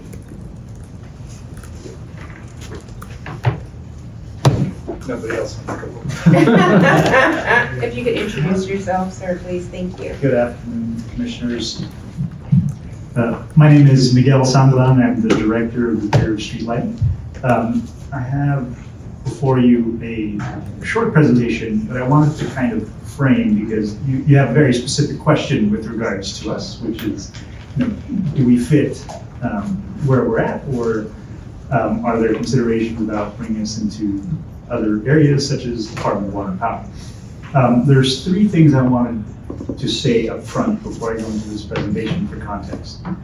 And one is that there's a general opinion, I would say, or understanding in the public that street lighting itself is more of a general benefit or general thing that the city does. In actuality, that is incorrect. We are very specific special fund. And so there are specific considerations that we go. So when people ask us about how we repair our street lights, it's very much a first in, first out. There's other things that are other considerations because we fall under the certain types of funds that we're focused on. The second thing is we're very aware of our number 1 issue, which is street lighting outages that we see throughout the city of Los Angeles. And there are many an article that talk about large projects such as the 6th Street Bridge that is still on, or the neighborhoods in Valley, West Side, southern part of Los Angeles that have been without lighting for some months. And we know that, and we're working towards that. The thing I would draw your attention to is that I think every article has also been fair to us in saying that some of the things that we're facing deals with the longer term theft and vandalism that we've been facing. And the fact that there's also deferred maintenance, the march of time that we have seen kind of degrade our infrastructure, very similar to what my good friend Keith has talked about. And I think the third point I would do before I go into the presentation is no matter where it lands, again, I'm trying to be agnostic to give you the facts, no matter where we land, which we'll have to be, there's going to be fundamentally the financial needs, an aspect of it, which is why we think what the mayor's office has done with E9, with the SIP, is very important, because some of the things that I will highlight to you, right, are things that are decisions from past budgets that are then rearing its face now with what we face. And so with that, I'll just go very quickly into the presentation. Literally the first page is just kind of showing you that we are very similar to street services. We fall under the Department of Public Works. We are there to improve people's quality of life through the public right-of-way that we manage and maintain on behalf of the city. We are one of the 5 bureaus within the Department of Public Works. Very specifically, our first and last name is very much what we do. There's a lot that we do new now. And what I'll point out is Because we've quilted this 100-year-old infrastructure over the course of time that covers 2/3 of the city, we've been able to unlock it. It was once originally just for street lighting, but we've been able to do new things like EV charging that helps with transportation electrification. Those are above and beyond what we're doing right now, but so the infrastructure itself is one piece, but the fact that we have the electrical system at the right of way under our control ultimately leads us to have this multi-use piece of infrastructure that we can use for many different purposes. The third page is really our mission. It's just to light the way for Los Angeles. We build, operate, and maintain world-class systems that deliver limitless benefits to our neighborhoods. Again, this is just going very, very specifically on the things that we are charged with as street lighting itself. Key statutes for the Bureau that everyone should be made aware of. Our power, or our existence and power kind of course, derives from the charter itself. But there's also the Improvement Act of 1911, which then create assessment districts in order for us to be able to maintain our street lights. There's also Proposition 218, which is the one that governs then how we are able to levy these assessments on essentially property owners. The Bureau of Street Lighting today, it's 250,000 street lights that has been, again, built over, so this is page 5, I believe. 250,000 street lights built over the past century. It covers 2/3 of the city. It is at least $500 million of just pole investments alone. That's not even taking into account everything underground, which is very, very valuable. And the fact that we have also, relatedly to the point of some of our issues now, we have about 500,000 points of access throughout the city. Every single pole will have a handhole and a pull box right next to it to connect it to the larger electrical system, right? So one thing that most people are surprised of is that the electrical system and the street lighting system is actually functioning as designed. And it was designed with ease of maintenance. And so all of these, when electricity was finicky and the technology was finicky, when we'd have to replace the light bulb every 2 years, right? That's the legacy kind of infrastructure that we have in comparison to today where, past 10 years, 15 years now actually, with the LED program, we have much lower maintenance standards, lower maintenance cycles, or lower maintenance overhead that we have to do because we only touch the light then, in theory, with regards to the replacement of the bulb once every 10 years or so, right? We did the LED replacement about 10 years ago, a little over 10 years ago. That has saved us $10 million on our power bill. It's reduced our power consumption incredibly. It has opened up many other options for us to try and figure out how to either support or offset some of the costs that we have within the Bureau of Street Lighting. Now, we're deploying lots of different technology. We're not only relying on what we've built in the past, we're using solar technology. We have one of the largest solar deployments right in the country right now, hundreds of them throughout our different communities to make sure that we use the newest technologies where it's not reliant on the grid. It's actually an extra resilience factor, right? If the power grid goes out, our street lights can remain on and be there for first responders as well in any event. The next page you'll find is a description of our field operations division. I just want to point out, before we were a little bit larger than Bureau contract administration, now we're actually a little bit smaller. We have a field staff of a little less than 200 people that are supposed to cover the 250,000 streetlights that we have. And that is in part due to the fact that we've been very constrained in the type of, in the ability for us to create new revenue from the assessment itself. Because of that, we've been very innovative. Some of the things that we've done in-house now, similar to what Keith has said, we've looked at 3D printing. We've looked at plasma cutters, all in the name of trying to find greater efficiencies for what we do. In fact, from the plasma cutters alone that we've deployed, it cost us about 50 grand to buy a plasma cutter. It paid for itself in 1 year, and we were able to drop down the cost of one of our, it's called a handhold, like the doors for the handholds, from a market cost of $125 to about $5 a pop that we just produce in-house. So we're looking at every single venue and know that we could actually save money for our assessment payers. On the next page is Just a snapshot on, again, the biggest issue that we have highlighted in red at the very bottom, something that people ask me about. The average repair times right now range from 9 months to a year. I have about 1 in 7 that are over 1 year old, about between 1 year and 1.4 years old. And you can see the chart, there's just a greater and greater number of open service requests that we're getting. Part of it is due to the fact that we have the next page over the highest levels of theft and vandalism that we've ever faced. And so I usually use 2017-18, where there's about 1,500 or so. Previous years, you'd see less than about 1,000 or so total incidents of theft and vandalism. Last year was nearly 20,000 for us. I'm gonna say that again. It's like a 20-fold increase in the number of theft and vandalism issues that we've had, with most of our current resources kind of frozen in time. The next piece, or the next slide, I'm sorry, is the just kind of growing number of assets that we actually do have out of service life. So this year we'll probably hit the end of service life for about half of the LED infrastructure. That's the light bulbs, the fixtures themselves that produce the light. Half of them are now end of life. We need to start replacing them as soon as possible. By 2050, we expect that half of our poles will actually be end of service life at that point.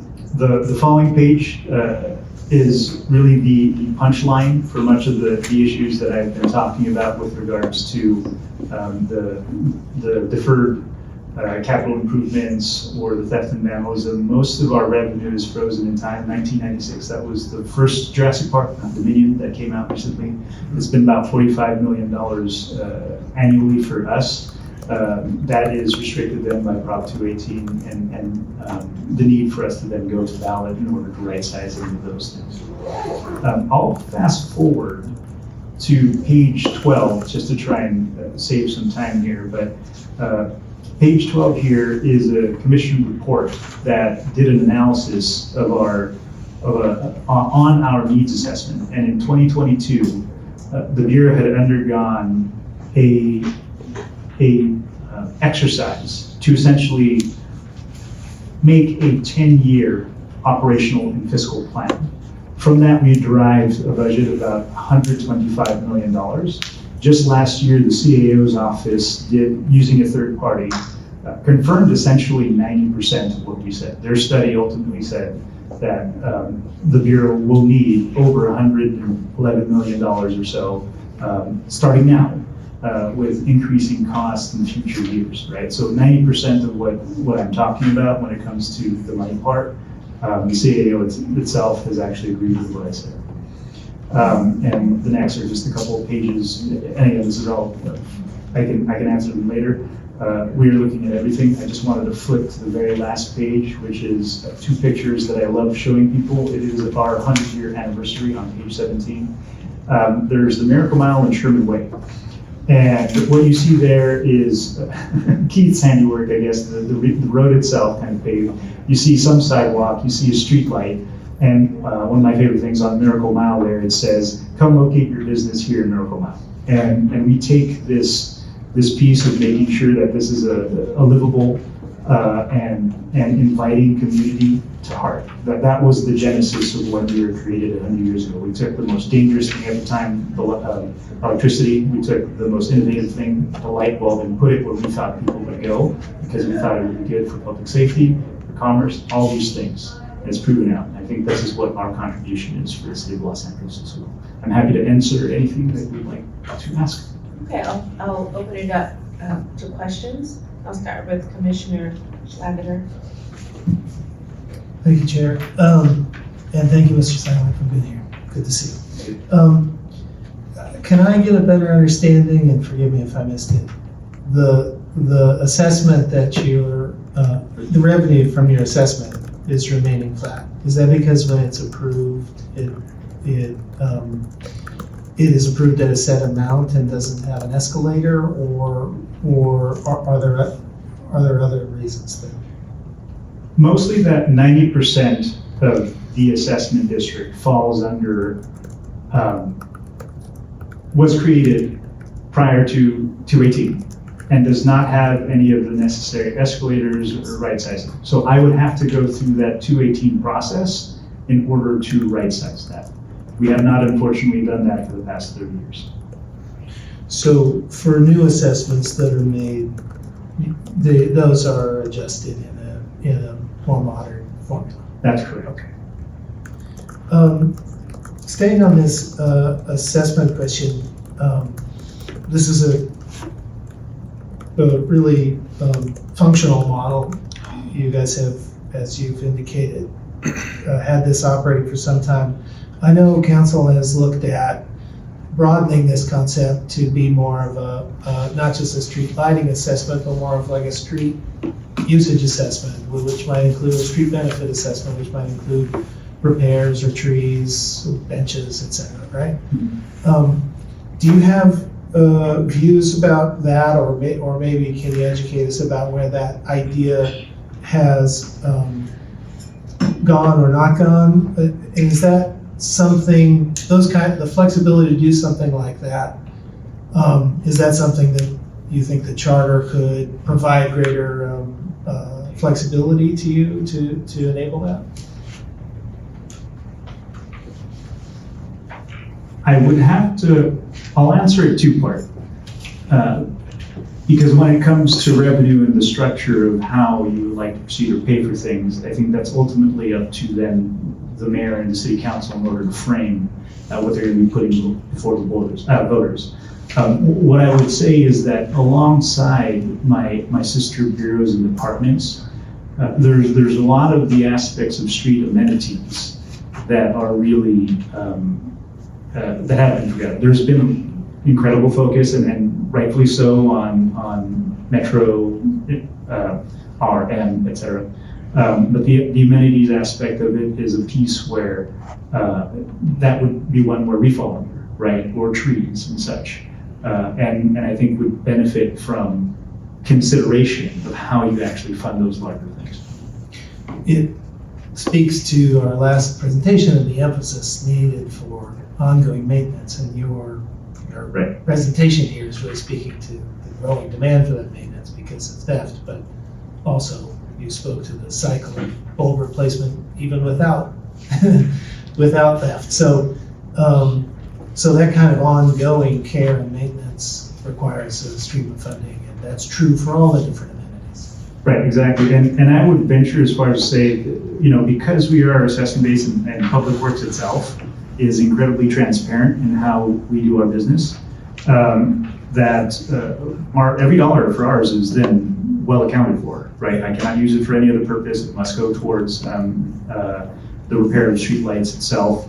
I am required to have an engineer's report that details how exactly I'm going to use it. It's fairly well known. I told council during the budget process that I will actually be presenting them, hopefully in short order, a ballot for the assessment, right? So there's things that they would have to consider. All that to say that the level of transparency, I think that the larger Public Works has, right? And then the fact that we've been called out, very similar to sanitation in that respect, where there's very detailed schedules, et cetera, that fall under. Those are all things that I think would improve then the trust and transparency of what we do.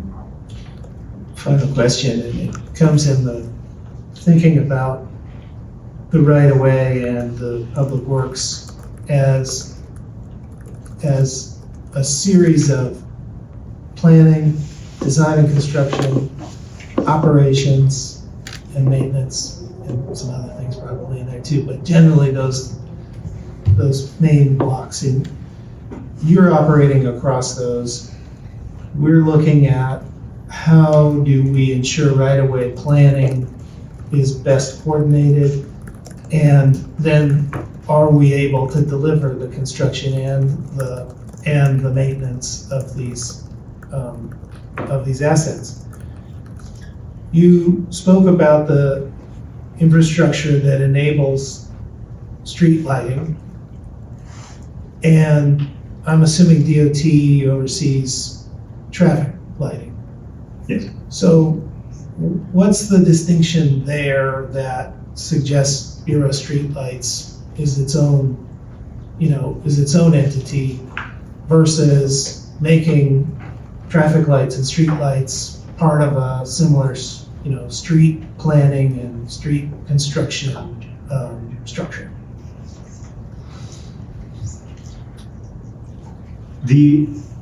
What I would say for that piece very specifically is that, the consideration of traffic management and mobility are operational pieces then that I think are a little bit separate. Because if we're talking about it from the perspective of the amenity or some other, one of the things that we're trying to do is actually deploy more technology on the right-of-way, sensors, LiDAR, all these things, which can actually then support also Department of Transportation, et cetera. But the benefit from what I'm trying to kind of say is that there are little bit differences from when you consider a system completely critical, right? We have the penultimate lighting system right now. We're attaching additional technology, but there's considerations of separation in order to keep critical systems, right, and redundant systems that you would possibly have, with us actually still working together. Thank you for that. And thank you for all the holistic thinking you've brought to this. You're bringing vision into what is otherwise a very mundane thought that we should have a well-lit sidewalk. But you're bringing new technology, new concepts to this, and you have. And with the previous speakers, commitment towards sort of one infrastructure thinking, I just very much appreciate the time today. Thank you so much. We have to get on to our next speaker. I apologize to Commissioner Stein. We have our, revisiting us, our Department of Transportation. This gentleman stated on that. Sure. Questions. Sure. Thank you.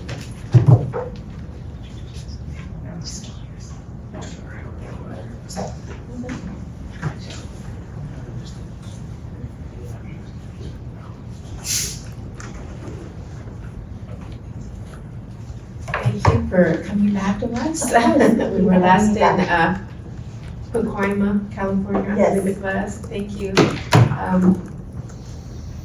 So again, we're taking things a little bit out of order. I apologize. I know you made a very comprehensive presentation at our Pacoima meeting. And since we are trying to reintegrate everything and see where we are, I didn't know if you had any further comments before I open it up to questions. And I have some questions for you. I'm happy to take questions, and then at the end, I'm happy to close out with any thoughts. Okay, thank you. So one of the proposals that has been mentioned by several different community organizations that have come before us is making Department of Transportation a part of chartering that. So again, I know you've spoke on this before, but if you could just recap your thoughts on that. Sure. I think whether we are become a chartered department or remain kind of defined per the municipal code is not something that I, as the general manager, have strong feelings about. I think what's more important is that the roles and responsibilities of each of the departments that are tasked with delivering infrastructure in the public right of way, that those roles and responsibilities be clearly defined, and that the priorities and goals be aligned so that we can deliver infrastructure in a more meaningful way that meets the needs of Angelenos. Thank you. Do I have any, again, thank you for coming. Are there any questions from any of the other commissioners? I don't have any. Let me ask a couple, very pointed and simply because we're struggling with difficult questions here. So these aren't meant to be overly assertive. But, so parking enforcement is a responsibility of DOT. Correct. Why? Why do you think that is a value beyond, say, being a component of the enforcement features of Bureau of Street Services?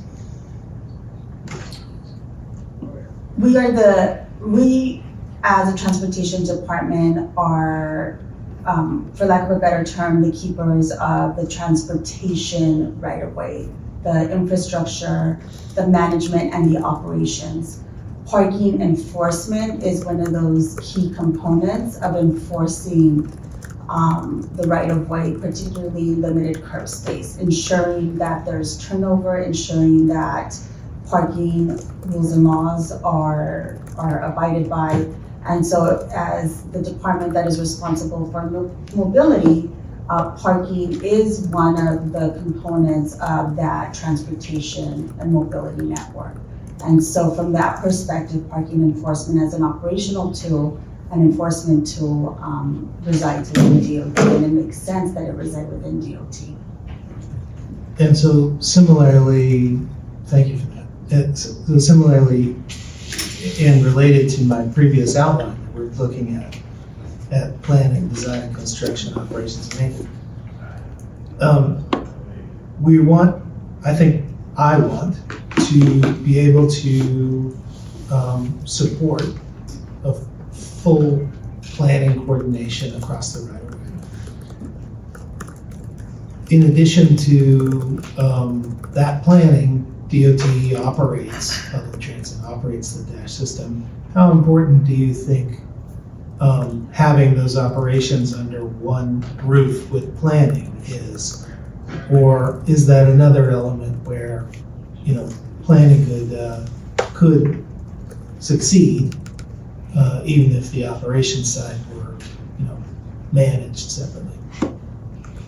I think, to answer your question, I think we need to take a step back and kind of think about why the Department of Transportation exists and the role it plays in infrastructure delivery.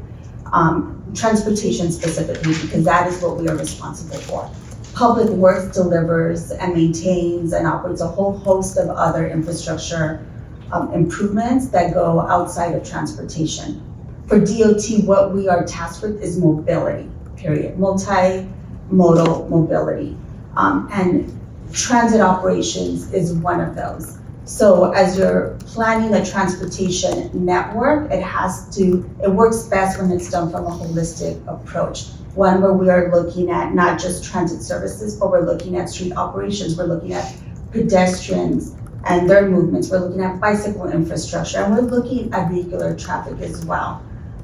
We are no longer in an environment where we have the luxury of looking at only one mode and planning for one mode. And so in order for us to have a city network that is that operates at optimal levels, we have to look at it from a multimodal perspective. From that standpoint, it's important that the planning and the day-to-day operations be kept together and ideally be kept under one department. Thank you, and I appreciate underscoring the value and importance of that multimodal, holistic, multi-benefit approach that you and your staff take. Appreciate it, thank you. Thank you very much for visiting us again. Thank you. So if I could just close out a little bit based on what I heard my previous colleagues and some of the questions that were posed. I think there's this misconception that the departments do not coordinate or collaborate. We do. There are in place numerous coordination efforts that are both formal and informal. I think what you are hearing from us is that the issue is not a lack of coordination. I think it's that we are all mandated, have very specific mandates, and those mandates inform criteria and priorities and goals.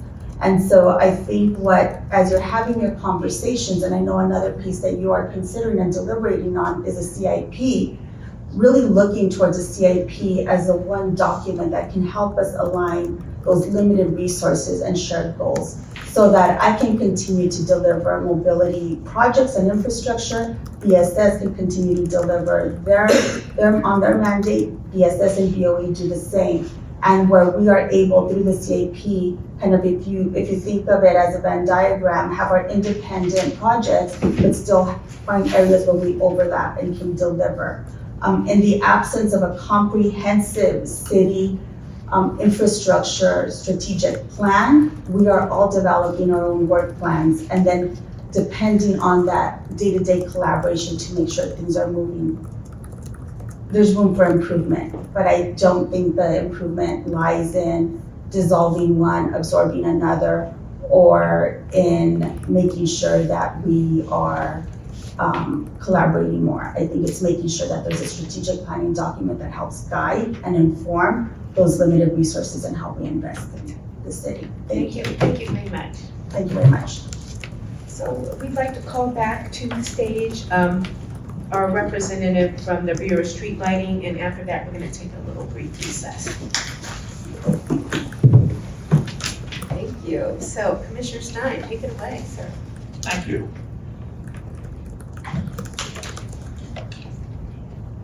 I want you to know, one, I appreciate you coming here today, and two, being as honest can be, and that's much appreciated. If you look at street lighting in their grade in 2003, compare it to its grade in 2011, both of them get a C. Is it fair to say that with all the thefts that have taken place, that rating would probably be lower today than it would be at the last time there was a grading system used? I'm sorry, could you state the question again with regard Okay, to- I'm sorry. In 2003, there was an infrastructure report on various city departments. Street lighting was one of those on infrastructure. It got a grade of C. They did another report in 2010 and 2011, and street lighting also got a C at that time. And now with the horrendous amount of theft taking place and the inability to try to quickly repair those, would you guess that the rating would be lower today than a C? I would venture it's lower than a C if we're being as honest as possible, right? And part of that also is because the original structure of the assessment really doesn't contemplate the levels of theft and vandalism that we see today. So, you know, how the Bureau was built and how it was originally contemplating its funding, those are things that were not regular maintenance. It is not the pole replacement. It is not the LED replacement, right? This is then trying to be as nice as possible. These are people stealing things out of the public right of way, ripping it out. Activity. I can say that because Yes. I'm a prosecutor. It's a mining operation that we're actually facing at that point. I do think, though, for every piece or every dollar that the Bureau has gotten, what I would argue is we're an incredibly efficient and effective machine. We have figured out how to do things differently. We are avoiding copper wire in areas, right, where we do see high theft and vandalism. And that's because we're adopting new technology. Sorry. No, that was going to be one of my questions is, why can't, I know there's historical districts where you can't change what it is. You might be able to change the lumens and such, but the pole stays the same. Why aren't we doing more solar? Now, Commissioner Chavez of Board of Public Works tried to explain it to me, but unfortunately I wasn't smart enough to comprehend everything she was telling me. Why can't we go to solar, you know, almost as the go-to thing? Obviously there's no copper wire, and part I did explain, I did understand from hers that some of the heads at the top are heavier, so you have to make compensation for that, but isn't that a solution, or at least a partial solution of getting away from the theft problem that you're having? The short answer is yes, and I agree. The longer answer is that solar is capital intensive. And so it is, within my presentation, you actually see a breakdown of what my normal costs would be. About $500 to do, proactive maintenance for street light, $1,000 if we're doing greater kind of strengthening of the street light itself, $2,000 per light in order to fortify. That's when we use cement and steel and basically make everything inaccessible for an entire circuit. Solar is 2 to 3 times more than that. And if I were to break it up from the $45 million that I get from the assessment itself, the first $15 million goes to the power bill right now for the entire street lighting network. If I were to just dedicate the $30 million towards solar, that would only probably get me, tens of thousands. It does not deal with the 250,000 streetlights that we have. So it's really along the lines of, I think, what everybody's talking about here with regards to the SIP, right? Planning out then the need for the capital infrastructure to get there. So we're back to our favorite subject is money. Partially, yes. Okay. Most of your employees are electricians, is that correct? Half of the department is kind of engineer, administrative. Half is electrician or field workers. Most of the field workers then are electricians. We have a growing number of cement finishers and welders that are going in order to support the large infrastructure. So to me, the 900-pound gorilla in the room is, why not transfer BSL over to DWP? Number one, they're a proprietary department, so it helps the bottom line for the city of Los Angeles.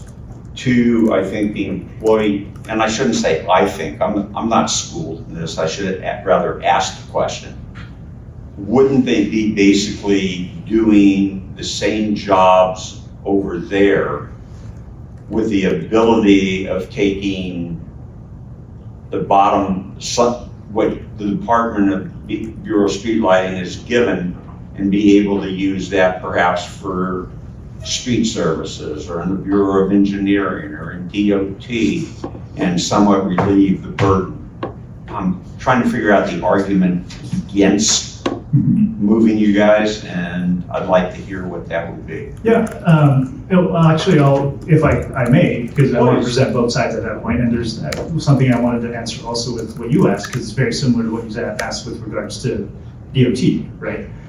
In all actuality, I think the major difference then between us and DOT or us and DWP is the difference between, I think, the service or the outcome or the policy area that you're looking for, and then us really aligning more towards the utility. Because if you look at Southern California Edison, if you look at, which has 500,000 streetlights throughout the county of Los Angeles, or Georgia Power and Light that has 900,000 streetlights, they also have power service, right? It's actually going back a little bit to our core history. We were once together at one point in time. So that is possible, right? And that is a possible argument for. What I would say considerations that need to be taken into account are a few things. One, we are actually assessment driven, right? I'm sorry, Assessment driven. So we're a special fund, right? That's dealing with the assessment. There are then restrictions for how you can use and spend that money. And then obviously with the report, it says there's charter changes that you have to figure out. But the ratepayer for power services, there would be a real question around all of those actual assets, how it's paid for, right? And whether you can have just us fold into the rates, which I think will be a little bit of an issue. But there will probably need to there will probably still need to be that question of how do we figure out how streetlights are paid for. Because of that, I still think you have the same problem of the $100 million question that I'm proposing with regards to the assessment is, if power rates and the assessment must remain separated, you still need to go out for the assessment. And that's already given to us through power charters. That is then a policy call by the mayor, council, and that's the 1915 Assessment Act, or more than that? That's Prop 218 essentially, I guess, right? So you still have fundamental fiscal questions around how you would pay for the service of street lighting if you are trying to come up with either a new rate for DWP or figure out how to put the assessment within DWP itself. Third, you have operational considerations in terms of how much it would cost. Generally speaking, the Department of Water and Power is 10 to 20% more expensive than any city employee. So right off the bat, what we're talking about is an increase in these things, because then if we move a street lighting electrician to the Department of Water and Power, you would have things to figure out with regards to the union and pay.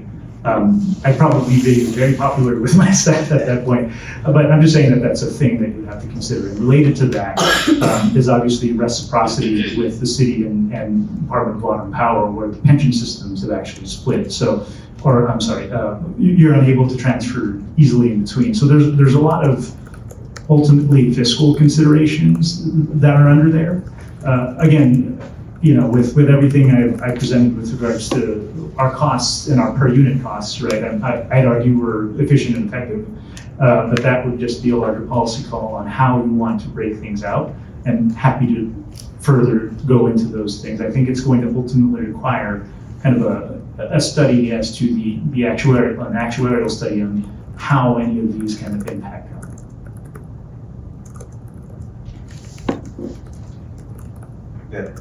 That takes care of my question. Okay, thank you so much. Any further questions? Thank you so much. Thank you for staying and coming back. Yes, I appreciate it. And so right now it is 5:08. We're going to take a 10-minute recess, and let's reconvene at 5:18.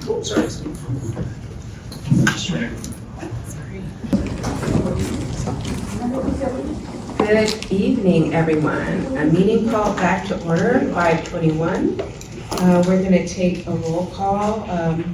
Commissioner Murray present, Commissioner Schlageter, and Commissioner Stein. Here.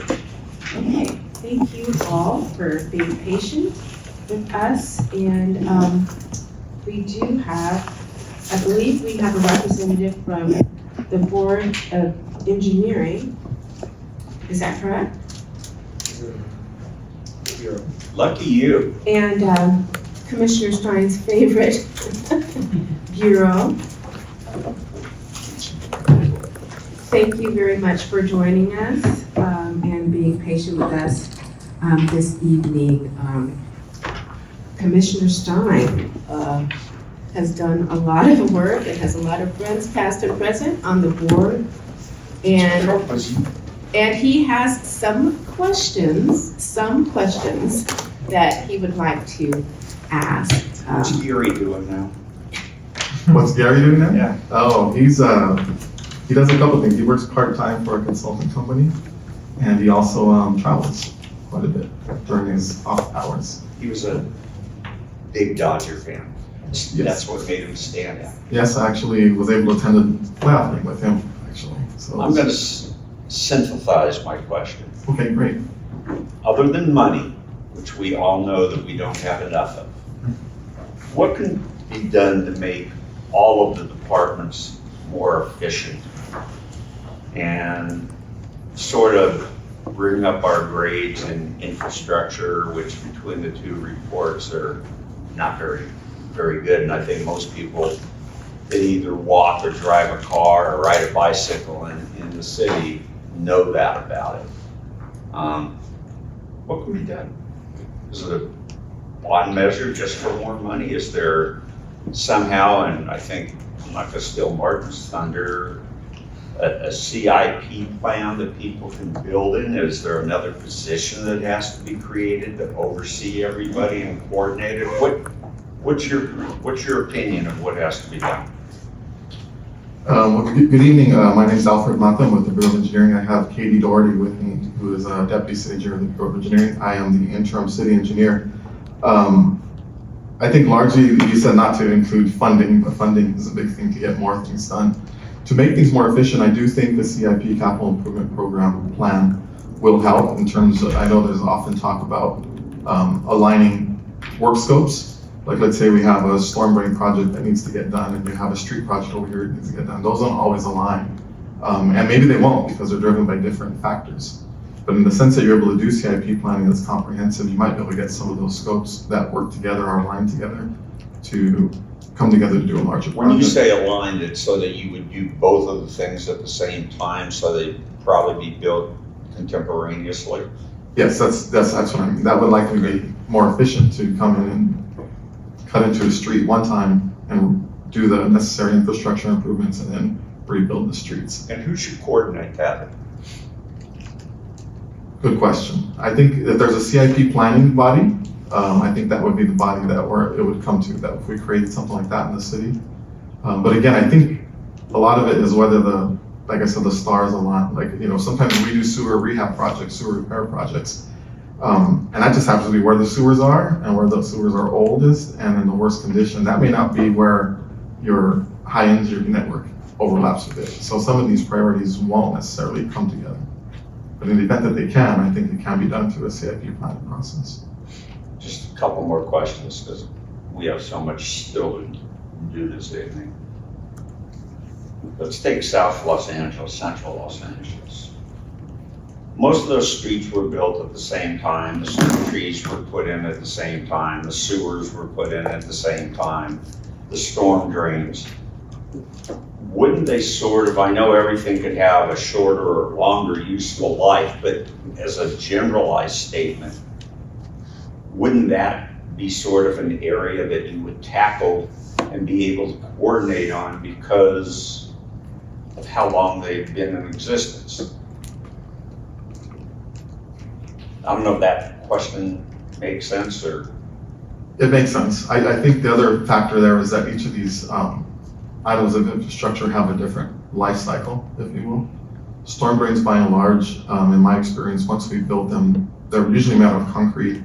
The type of water they treat or they convey, they tend to stand in good repair for quite a long time. Sewers, on the other hand, don't. They tend to decay sooner because of the contents. The sewage is very corrosive, creates a corrosive atmosphere. The roadways above get worn out a lot faster than either of those two infrastructures. They need to have replacement done on a much more frequent basis. Takes care of my question. Any questions for your other commissioner? Just very briefly, you're a unique agency relative to the other agencies, the other bureaus that we've spoken to, where it's immediately perceived as sort of the tangible product that they have, right? And your focus on sort of designing and the planning of that element, you provide that service across those bureaus and outside of the department as well. I'm thinking Department of Transportation because that's most focused, but there might be other things. Could you just give us a little bit of the value proposition of your sort of client-driven focus in the very specific work that you provide, but recognizing too that I may be overstating the breadth of what you do. But I'm interested in your thoughts about the value proposition of BOE, where it sits within the department, and effectiveness either in your model or obstacles to being able to provide the value that you offer beyond the department. Great, thank you. Yes, we, as our fellow bureaus that were here reporting earlier talked about, we're part of the Department of Public Works. I guess you say we're the engineers of the Department of Public Works, as our name says. We have several capital improvement programs, including, as I mentioned, our on the stormwater side, we do storm and flood control design, stormwater pollution abatement type of projects, stormwater capture projects. On the wastewater side, we do sewer conveyance, or large sewers, and some of our smaller sewer projects, we rehabilitate those. We have a number of projects at the city's 4 wastewater treatment plants, so we work very closely with the Bureau of Sanitation on all of those projects, because they manage the stormwater and the wastewater side of the house. Some of the stormwater capture projects, we provide services for the Department of Water and Power. We're doing the design and construction management of those projects. Separately, we have another program we call our Public Buildings and Open Spaces program, where we deliver a lot of municipal facilities. So we deliver from recreation and parks facilities for the Department of Recreation and Parks. We delivered libraries, we delivered fire stations, police stations, and other municipal buildings. We've done work in the Alley River.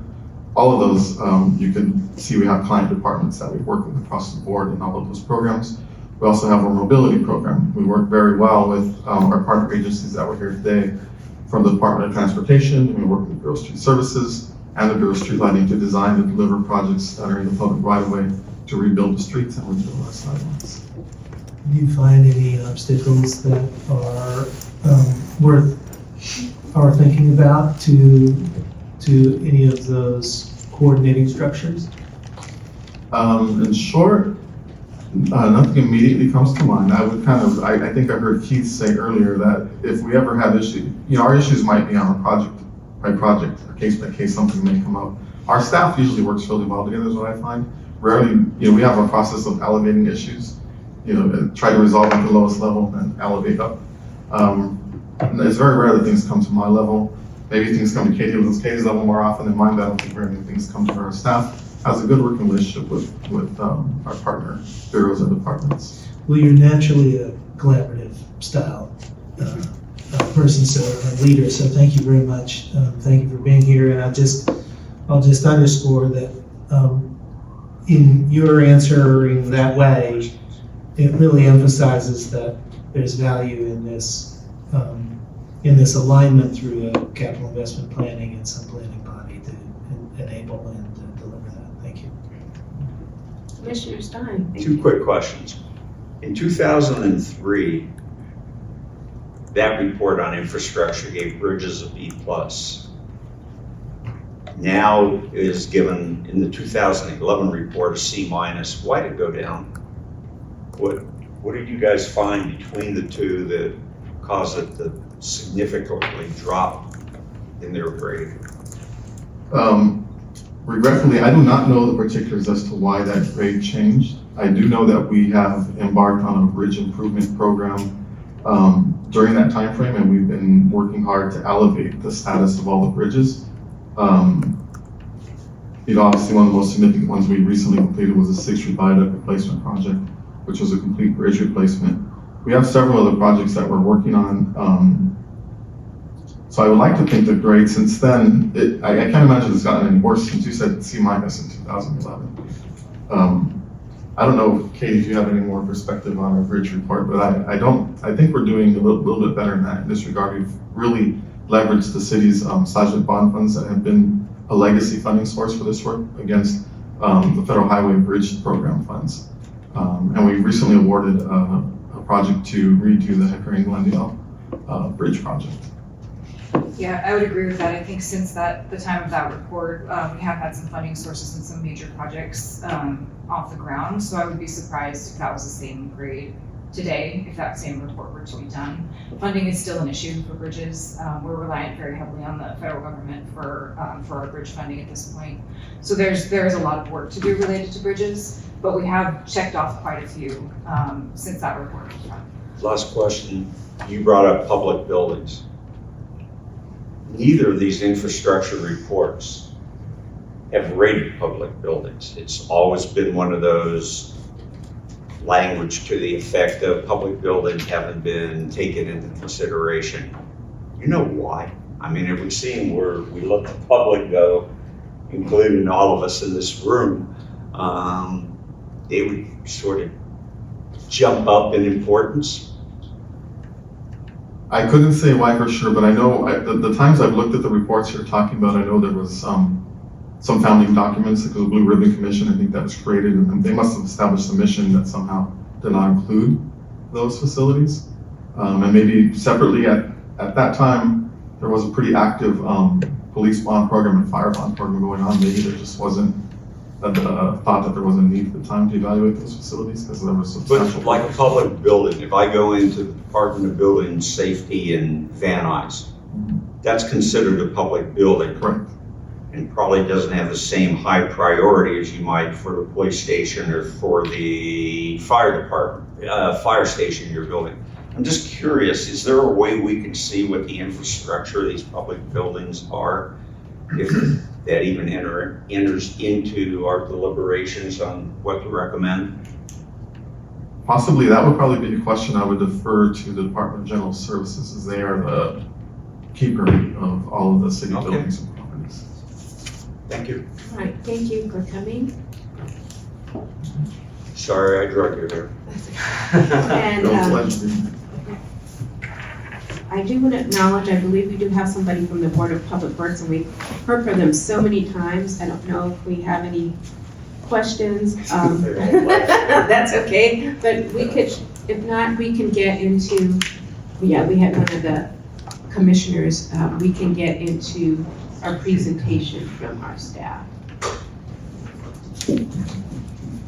All right. Which one are you gonna use next? Because there were a couple that you sent. I have kind of like a PowerPoint that summarizes both of them. I don't know if Okay. you're gonna. Yeah, there's one. You got it?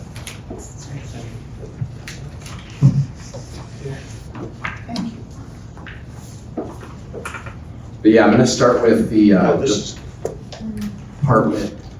is from October 22nd. You want this? Yeah. Here you go.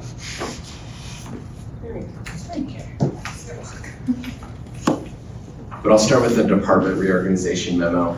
And I don't know if you want me to pause or just go straight into capital infrastructure plan. Okay, so basically these memos elaborate on specific issue areas from our October 20th staff report. So this specific one is on category B, realign departments, better deliver infrastructure, which contains a lot of sub-reforms about merging various departments. And then A2, empowering the director of public works. So first slide is just, we talked a lot about 514. This is sort of the little 514 cheat sheet. So just as a reminder, section 514 basically gives the mayor and council the ability to transfer powers and authorities of departments. And there's 3 sections. So there's 514A, which applies to charter departments. So these are departments that are specifically mentioned in the charter. And the mayor or council can initiate it, and it needs to be approved by a 2/3 vote of council. Then we have B, which are entities that cannot be transferred. And there's basically all the proprietaries are in there. There's other departments in there as well, like independent redistricting, but in terms of infrastructure, this slide is focusing on infrastructure, it's proprietaries. And then we have 514C, which applies to departments that are not in the charter. So for example, LADOT that are ordinance, departments established by ordinance, you can transfer them just with the majority of council. So now moving on to the Department of Public Works. So the powers of the Department of Public Works are laid out in section 580. And it's things like maintain streets and public works improvements, and also public rights-of-way lighting facilities, design and construct buildings, and dispose of solid waste. So the bureaus are not actually mentioned in 580, but it's essentially the powers of the bureaus. But the bureaus are mentioned in section 507 when they're each given their own chief administrative officer, which is a general manager. So the bureaus are in 514A. You would need a 2/3 majority to move them. So in terms of realigning departments to better deliver infrastructure, we've identified, kind of 2 options where you could do this. So, for example, transferring the Department of Transportation into BSS, we could just take whatever duties from DOT that you want. So, transportation planning, transit services, traffic enforcement. You specifically list those in 580. So that would be one way to do it. And then Department of Public Works, is now in charge of that. And I guess you could also add, if you want to make LADOT a bureau, you would, give them their own GM in that other section. If you wanted to take BSS and put it into LADOT, you would basically, delete that street lighting thing from 580 and also delete the reference to the bureau. You could also create you could either just take that out and then the council could reassign that to LADOT, or you could make a new charter section for LADOT where you spell out the authority of LADOT and then you would put under it, Bureau of Street Services. And then BSL, similar, move it out of 580 and put it in DWP, or just delete it altogether and let council, have that option. A second option here is just creating more flexibility for council to decide. So that would be like that 514C thing, and you essentially would just make the Bureau's ordinance department, so remove section 580 and remove reference to the bureaus, and then council could do it under 514C, simple majority transferring. Okay, so the second sort of sub area here is the Director of Public Works. So as we sort of talked about, the Director of Public Works was something added to the charter in the 1999 charter reform. But basically, 5 or 6 years later, the council decided to transfer the powers of that position, essentially get rid of it using section 514. Could I ask one question? Couldn't council reverse that on their own without needing a charter amendment? Yes, they could. Yeah. But, if you wanted to, but there's also, issues with Director of Public Works where it is considered a chief administrative officer, so the equivalent of the GM, but it doesn't have all the powers of a normal GM. So we gave you sort of some things to consider if you wanted to empower that position. So one would be looking at section 500 of the charter. And this basically lists Department of Public Works as being a department that's under the control of a board or commission. You could change that to have it be under the control of the chief administrative officer, usually the head of the department. Another thing is, as we mentioned, the bureaus have their own general managers. So they're kind of like their own departments, basically. And so you could basically not have the bureaus not have their own GMs, and then you would just have this one Director of Public Works who's the GM over everything. Clearly, Yeah. that it's just about whether we're dictating in the charter that there would be the head of that bureau. The bureau, if we struck that, could still exist, it's just not mandated. Yeah. Thank you. And then, also section 514. So as I mentioned, there's that section 514B, where you protect things from being transferred, and we could put Public Works Director as a category under 514B, and that would be to avoid, what happened in the 1990 Commission, they put this thing in there and then council decides to get rid of it. So that's like, we want, to keep this and make sure it's in there, and it'd have to go to the voters to change.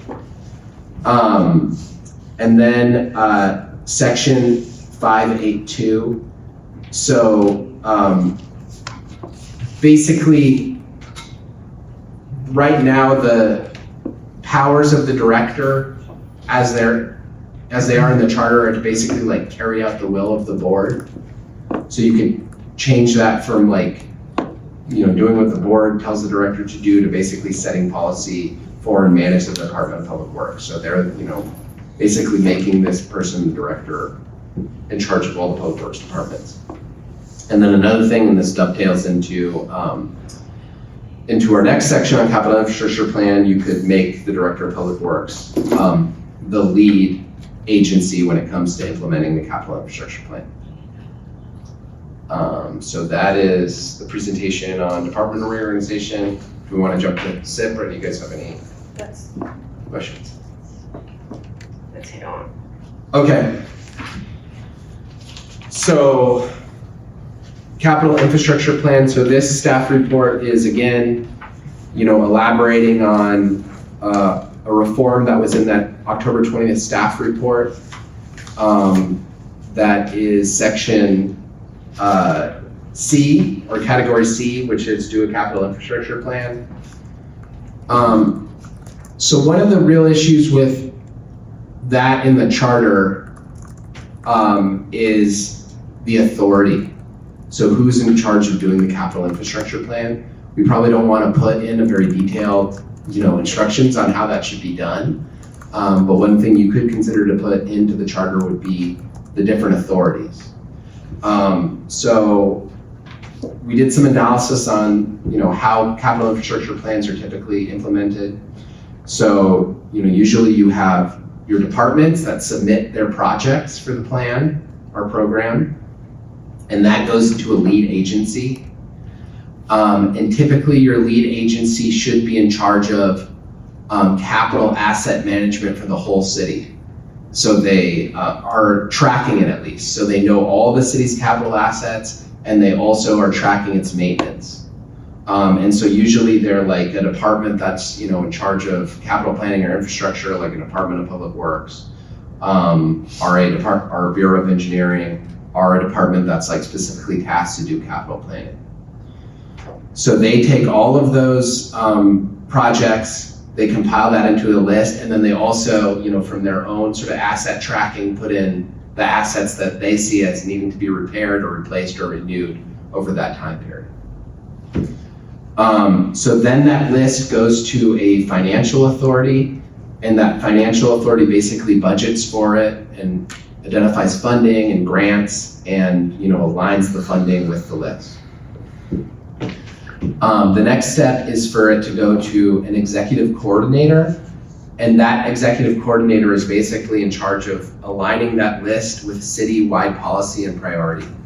So, the council's told us we want to do Vision Zero, we're going to do safety projects in here. The council wants us to do climate resiliency, we're going to do that in here. So they sort of prioritize the projects, and usually they, or in a lot of cases, they have basically a advisory committee that's made up of all the departments in the city that touch infrastructure, and they also advise. And so through that process, you have that final list that then goes to the mayor, and the mayor includes it usually in the budget, and then it goes to council to be approved. And then the implementation and tracking of it then goes back to that lead agency, so they monitor the implementation and tracking. Could I ask you a question, Max, please? Once you're in the CIP, and we're assuming it's a 5-year CIP for the sake of this discussion, can that be changed on an annual basis? Yeah, so usually cities do have a process where, every year the council sort of reviews it and they can remove or maybe not add, but they can sort of like reevaluate it. And that kind of like depends on cities, but on different cities in their process, but that is an important piece of how you sort of like change. And what if you have a change in mayor? What happens then? His or her priorities may be different than the person that he or her is succeeding. Well, that's kind of getting into like who these entities are and, how the mayor sort of relates to the authority over that. So I guess, going into the...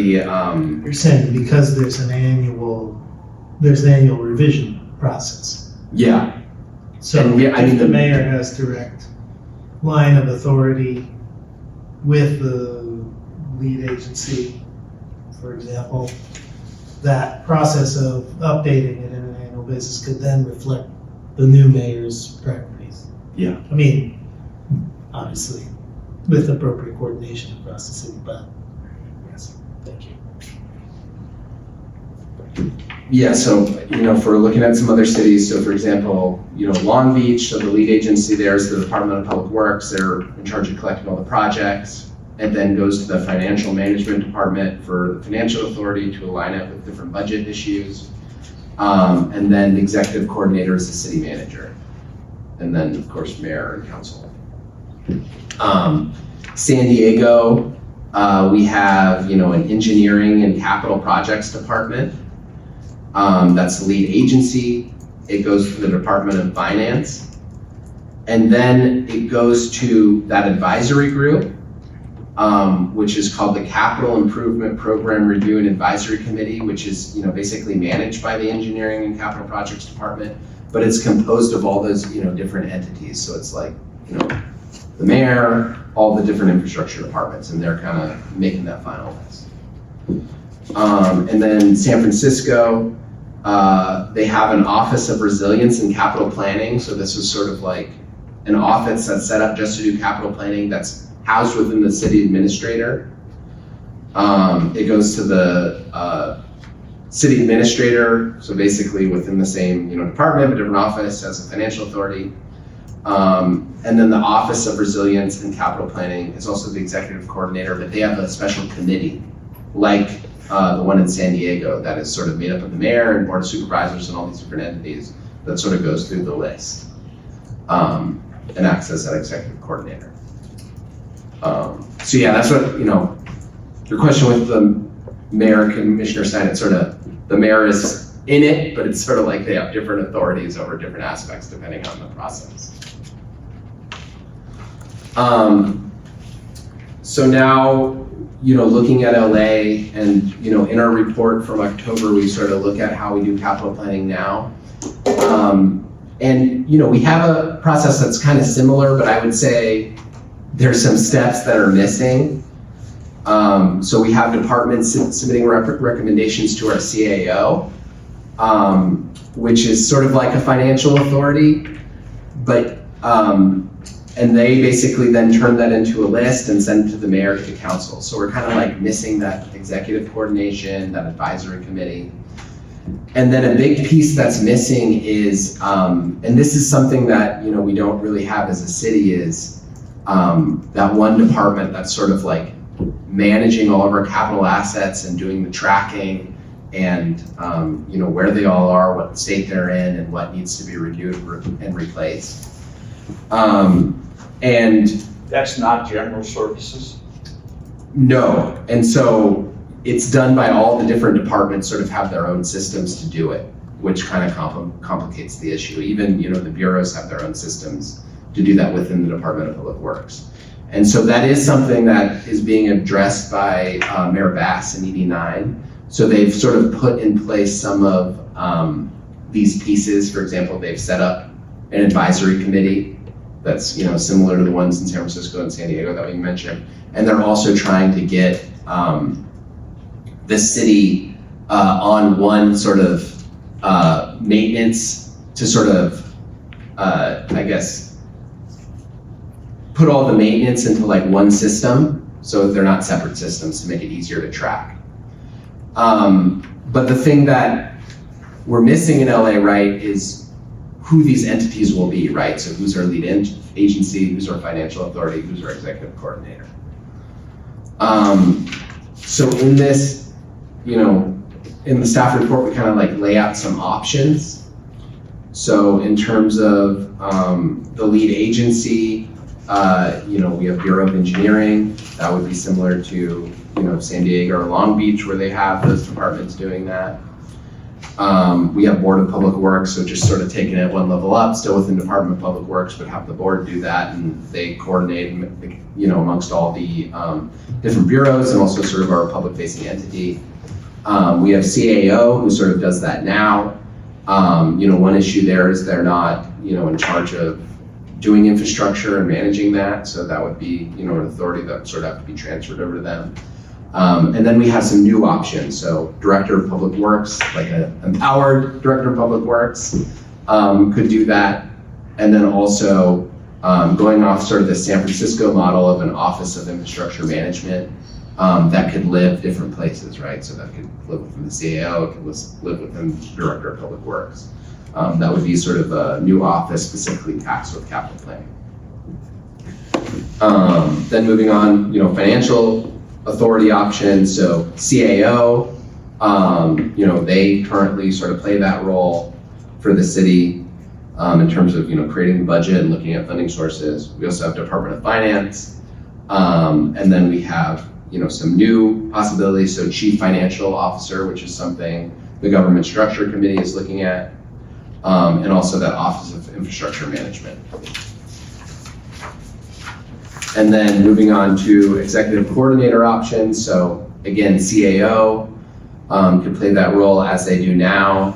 That committee that the mayor's office put together for ED9 that could sort of be memorialized, and then the CAO could be in charge of sort of running that.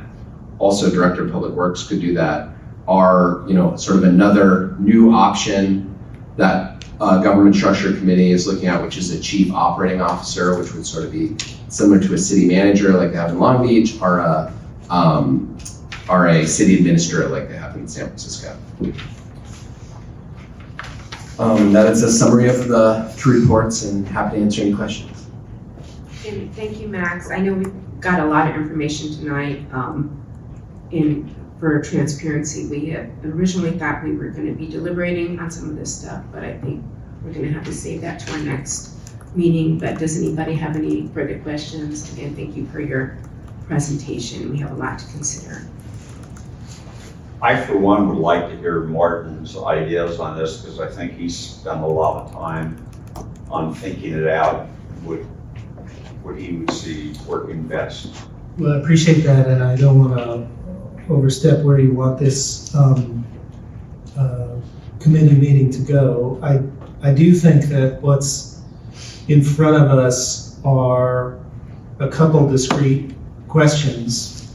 The establishment of the CAO and that structure is something that we could, I have a thought about and would like, to move or to discuss so that you guys can sleep on it for our next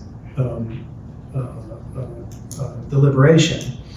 And then there is the question of the reorganization that you set forth, which is both what does it look like to empower the Director of Public Works, and what does it look like to draw or undraw the boundaries that are currently dividing the ability for planning of the right-of-way to really go from property line to property line as is one possible intent. I think where we don't have information yet, but I would be happy to also put forth a recommendation is on these questions of funding. So I think that there are some discrete actions we could take, or I could present that we could think about. It's my belief, if you will, and I would just start with the CIP. I do think that we should move the creation of a 5-year CIP as a specific directive, and without then dictating its full scope or how exactly the development or the adjustment process occur, that can be addressed by ordinance and policy. But the idea that you would have a 5-year CIP, that the lead agency would be a new Office of Infrastructure, Capital Infrastructure Plan Management, as you suggested in one item, and that really delivering that CIP is at the heart of what a lot of our structural discussions have been. We've spent a lot of time focused on the need for coordination at the level of public works, and for the challenges that exist, both because the Department of Public Works has a director who's not fully empowered, and because important agencies are outside the Board of Public Works, that same intent of needing coordination really needs to be uplifted to a citywide concept. And that's what the Capital Infrastructure Plan does, as indicated in some of our comments today about driving that alignment. So if we create the expectation of a capital investment plan, we create a lead agency that can manage that effectively, and certainly many of the staff in CAO are doing elements of that. So I don't think it would be really a burdensome cost to be able to staff that lead agency.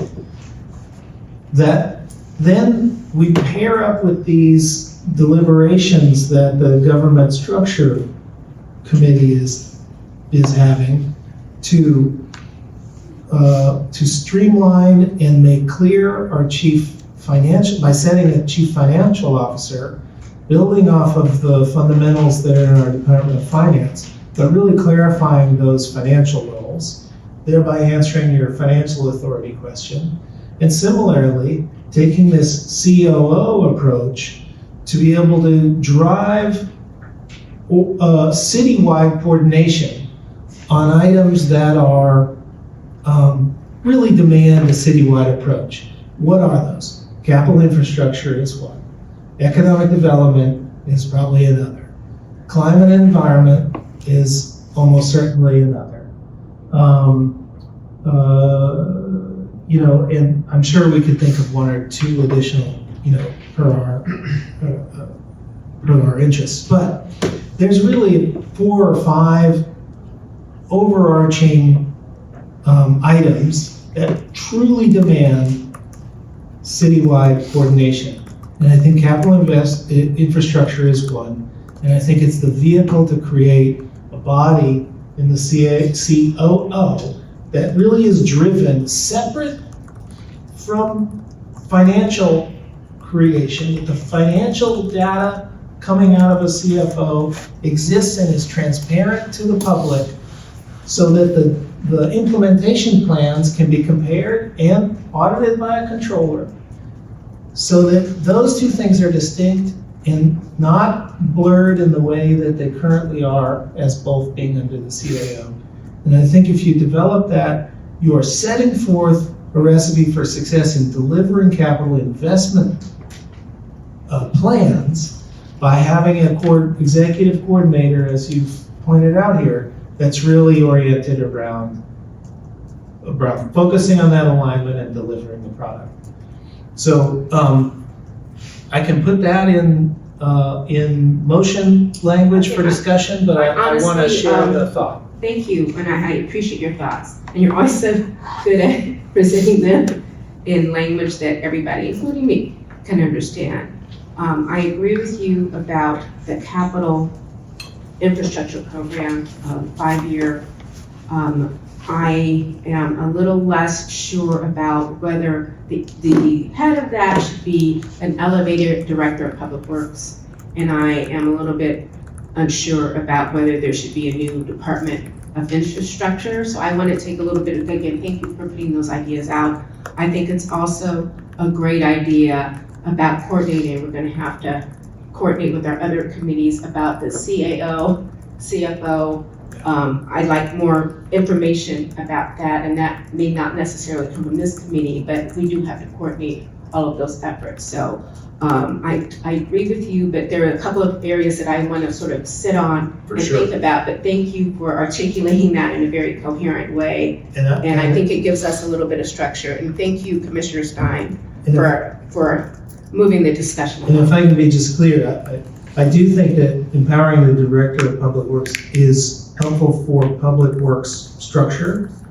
That executive coordinator role for capital investment, I believe, should be a COO. Okay. So just to be clear. Great, thank you. I appreciate your input. Again, that's we've got a lot of information tonight, but that is definitely something I'd like to do some individual deliberating with myself. I'm sorry, I did Go not ahead. mean to. I would love to see Martin, if he could, or staff just going through the tapes of what Martin said.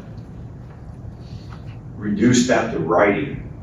Sure. So under those situations, I think gives us more of a chance to really noodle on it and say, we agree with this, but I think all three of us, and I'm not trying to prejudge for anything, believes there should be a 5-year capital improvement plan. I mean, I think that's a given. But the details of such would be better if we had a document to work off of, because as the chair just said, she has a little bit of doubts about the Director of Public Works being part of it, or whether we need another department. I happen on that one to agree with Martin. I think there should be an infrastructure department. But that's neither here nor there, but each one of us can at least then deliberate, and then when we go to the body itself, those folks will ahead of time be able to see not only we think there should be a 5-year CIP, but these are the reasons why, and this is how it can be structured, subject to their approval of what we approve. Yeah, I think that's a great idea, and if we have that all I get one a together- year. If we get Just that, under the wire, it's December. if we get that together, that would be very strong to present to the full body, so I agree. I welcome that, thank you. If, I'm happy to help create a starting point in addition to what the staff has already created. If you'd like, I can submit that to staff and the commissioners. Yeah, I think that would be. In writing. Madam Chair, I think that'd be great. We could work with Martin and form that as a motion, working with your language and even maybe map that out with you, kind of like how we have some charts in this presentation, and present that as a motion at the committee meeting that we have yet to schedule, but would like to schedule in early January for this committee. If that works for you. I'm very excited about that. Ooh, That's she's great, very great idea. I'm excited. very Okay, excited. So I think that's a terrific idea, and it's a very strong statement. Sure, And and we'll get it to you early, so you have lots of time to deal with it.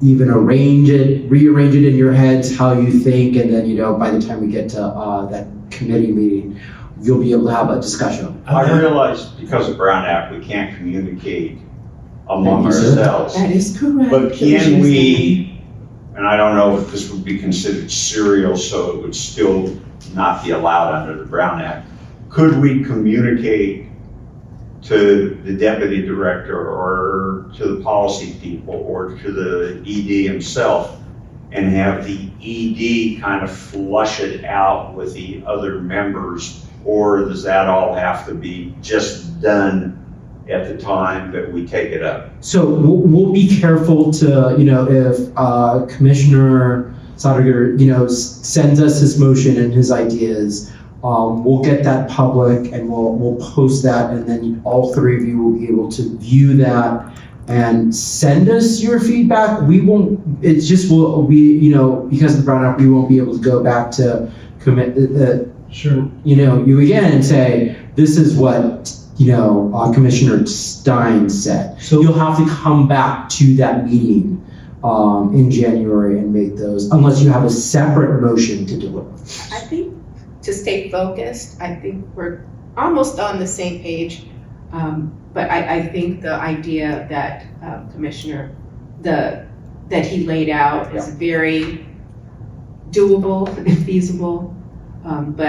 And again, it would move this committee forward as far as taking direct action and being able to present it to the full commission. I will this week get you some thoughts, and you can check with city attorney how best to post or disseminate them and enable our next discussion about it. Perfect.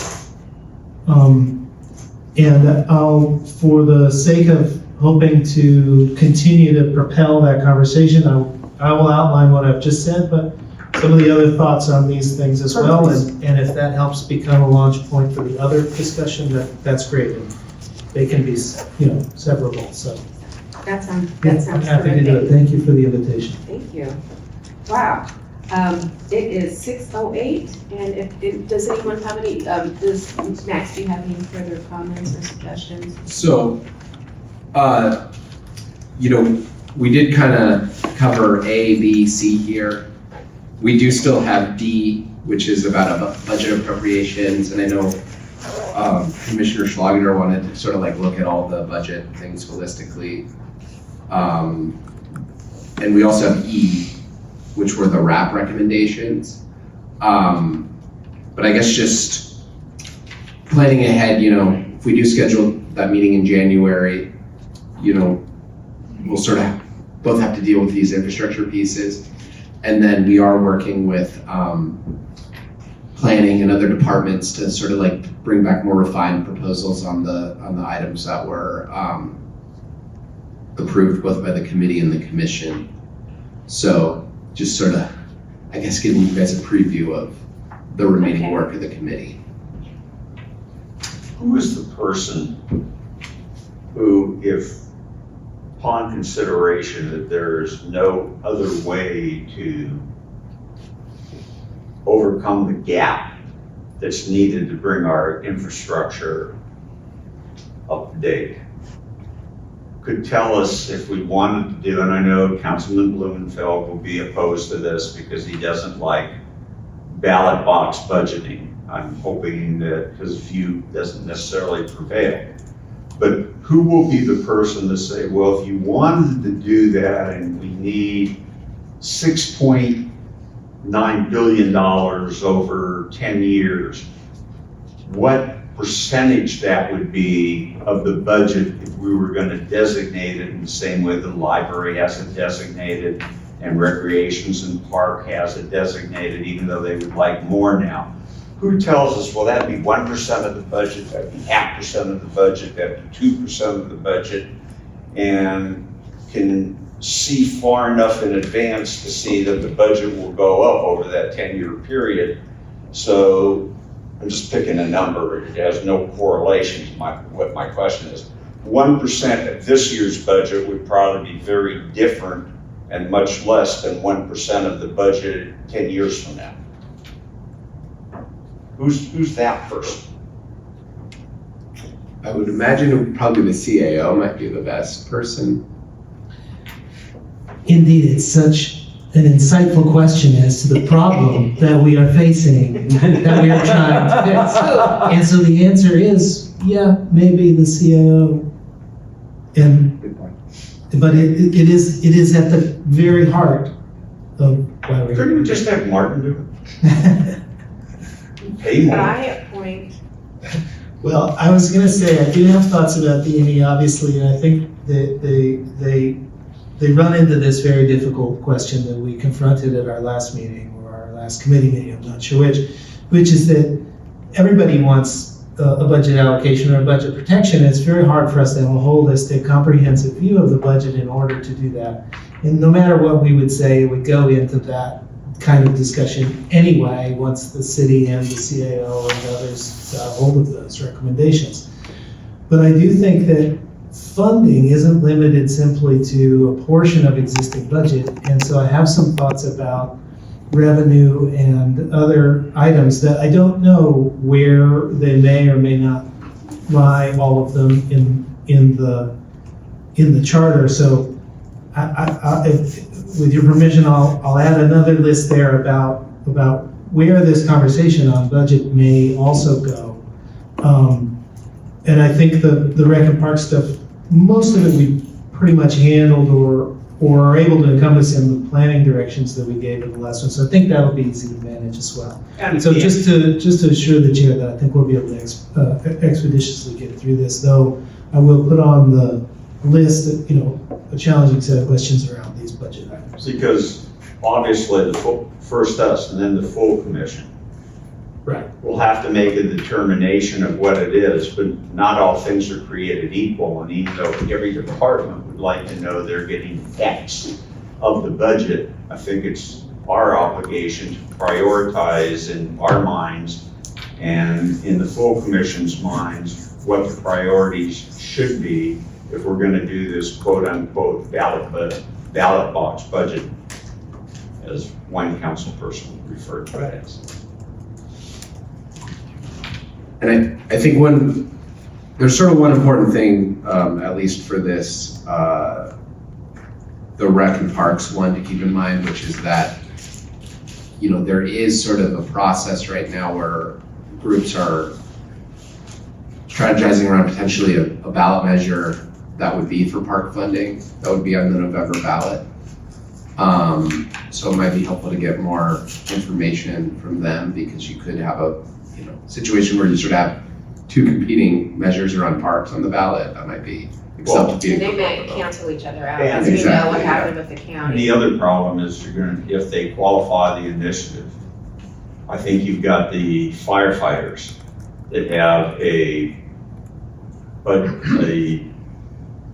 proposition that they want to submit that costs a lot of money. And if we gum this up with nothing but potential tax increases or bonds being issued, the default vote for most voters under that situation is no. So Correct. again, we need to be judicious in looking at political realities as well as, the merits of, all of them have merit. I'm not gonna say that, but in selecting which ones we prioritize as the issues that should go before the voters. Thank you, Commissioner Stein. It is 6:15. Any further comment from anyone? Yes, I have one. I move to adjourn. I I move to receive and file first. Oh, please, thank thank you you. so much, Commissioner. Do we want to receive and file, or does it matter that for our next agenda, you would just repost it then? just for the presentations. Oh, the presentations, receive and file the presentations, I second that. Thank you. Without any opposition, that passes and Now we'll move to adjourn. Well, I'll second just with a voice of appreciation for your enabling us to have such a thorough conversation with the bureaus and the city experts today. I thought it was super, super valuable to our deliberation, and thank you for the invitation to continue to advance us forward. again, and thank you for your input. So the meeting adjourned at 6:16. Thank you, everyone.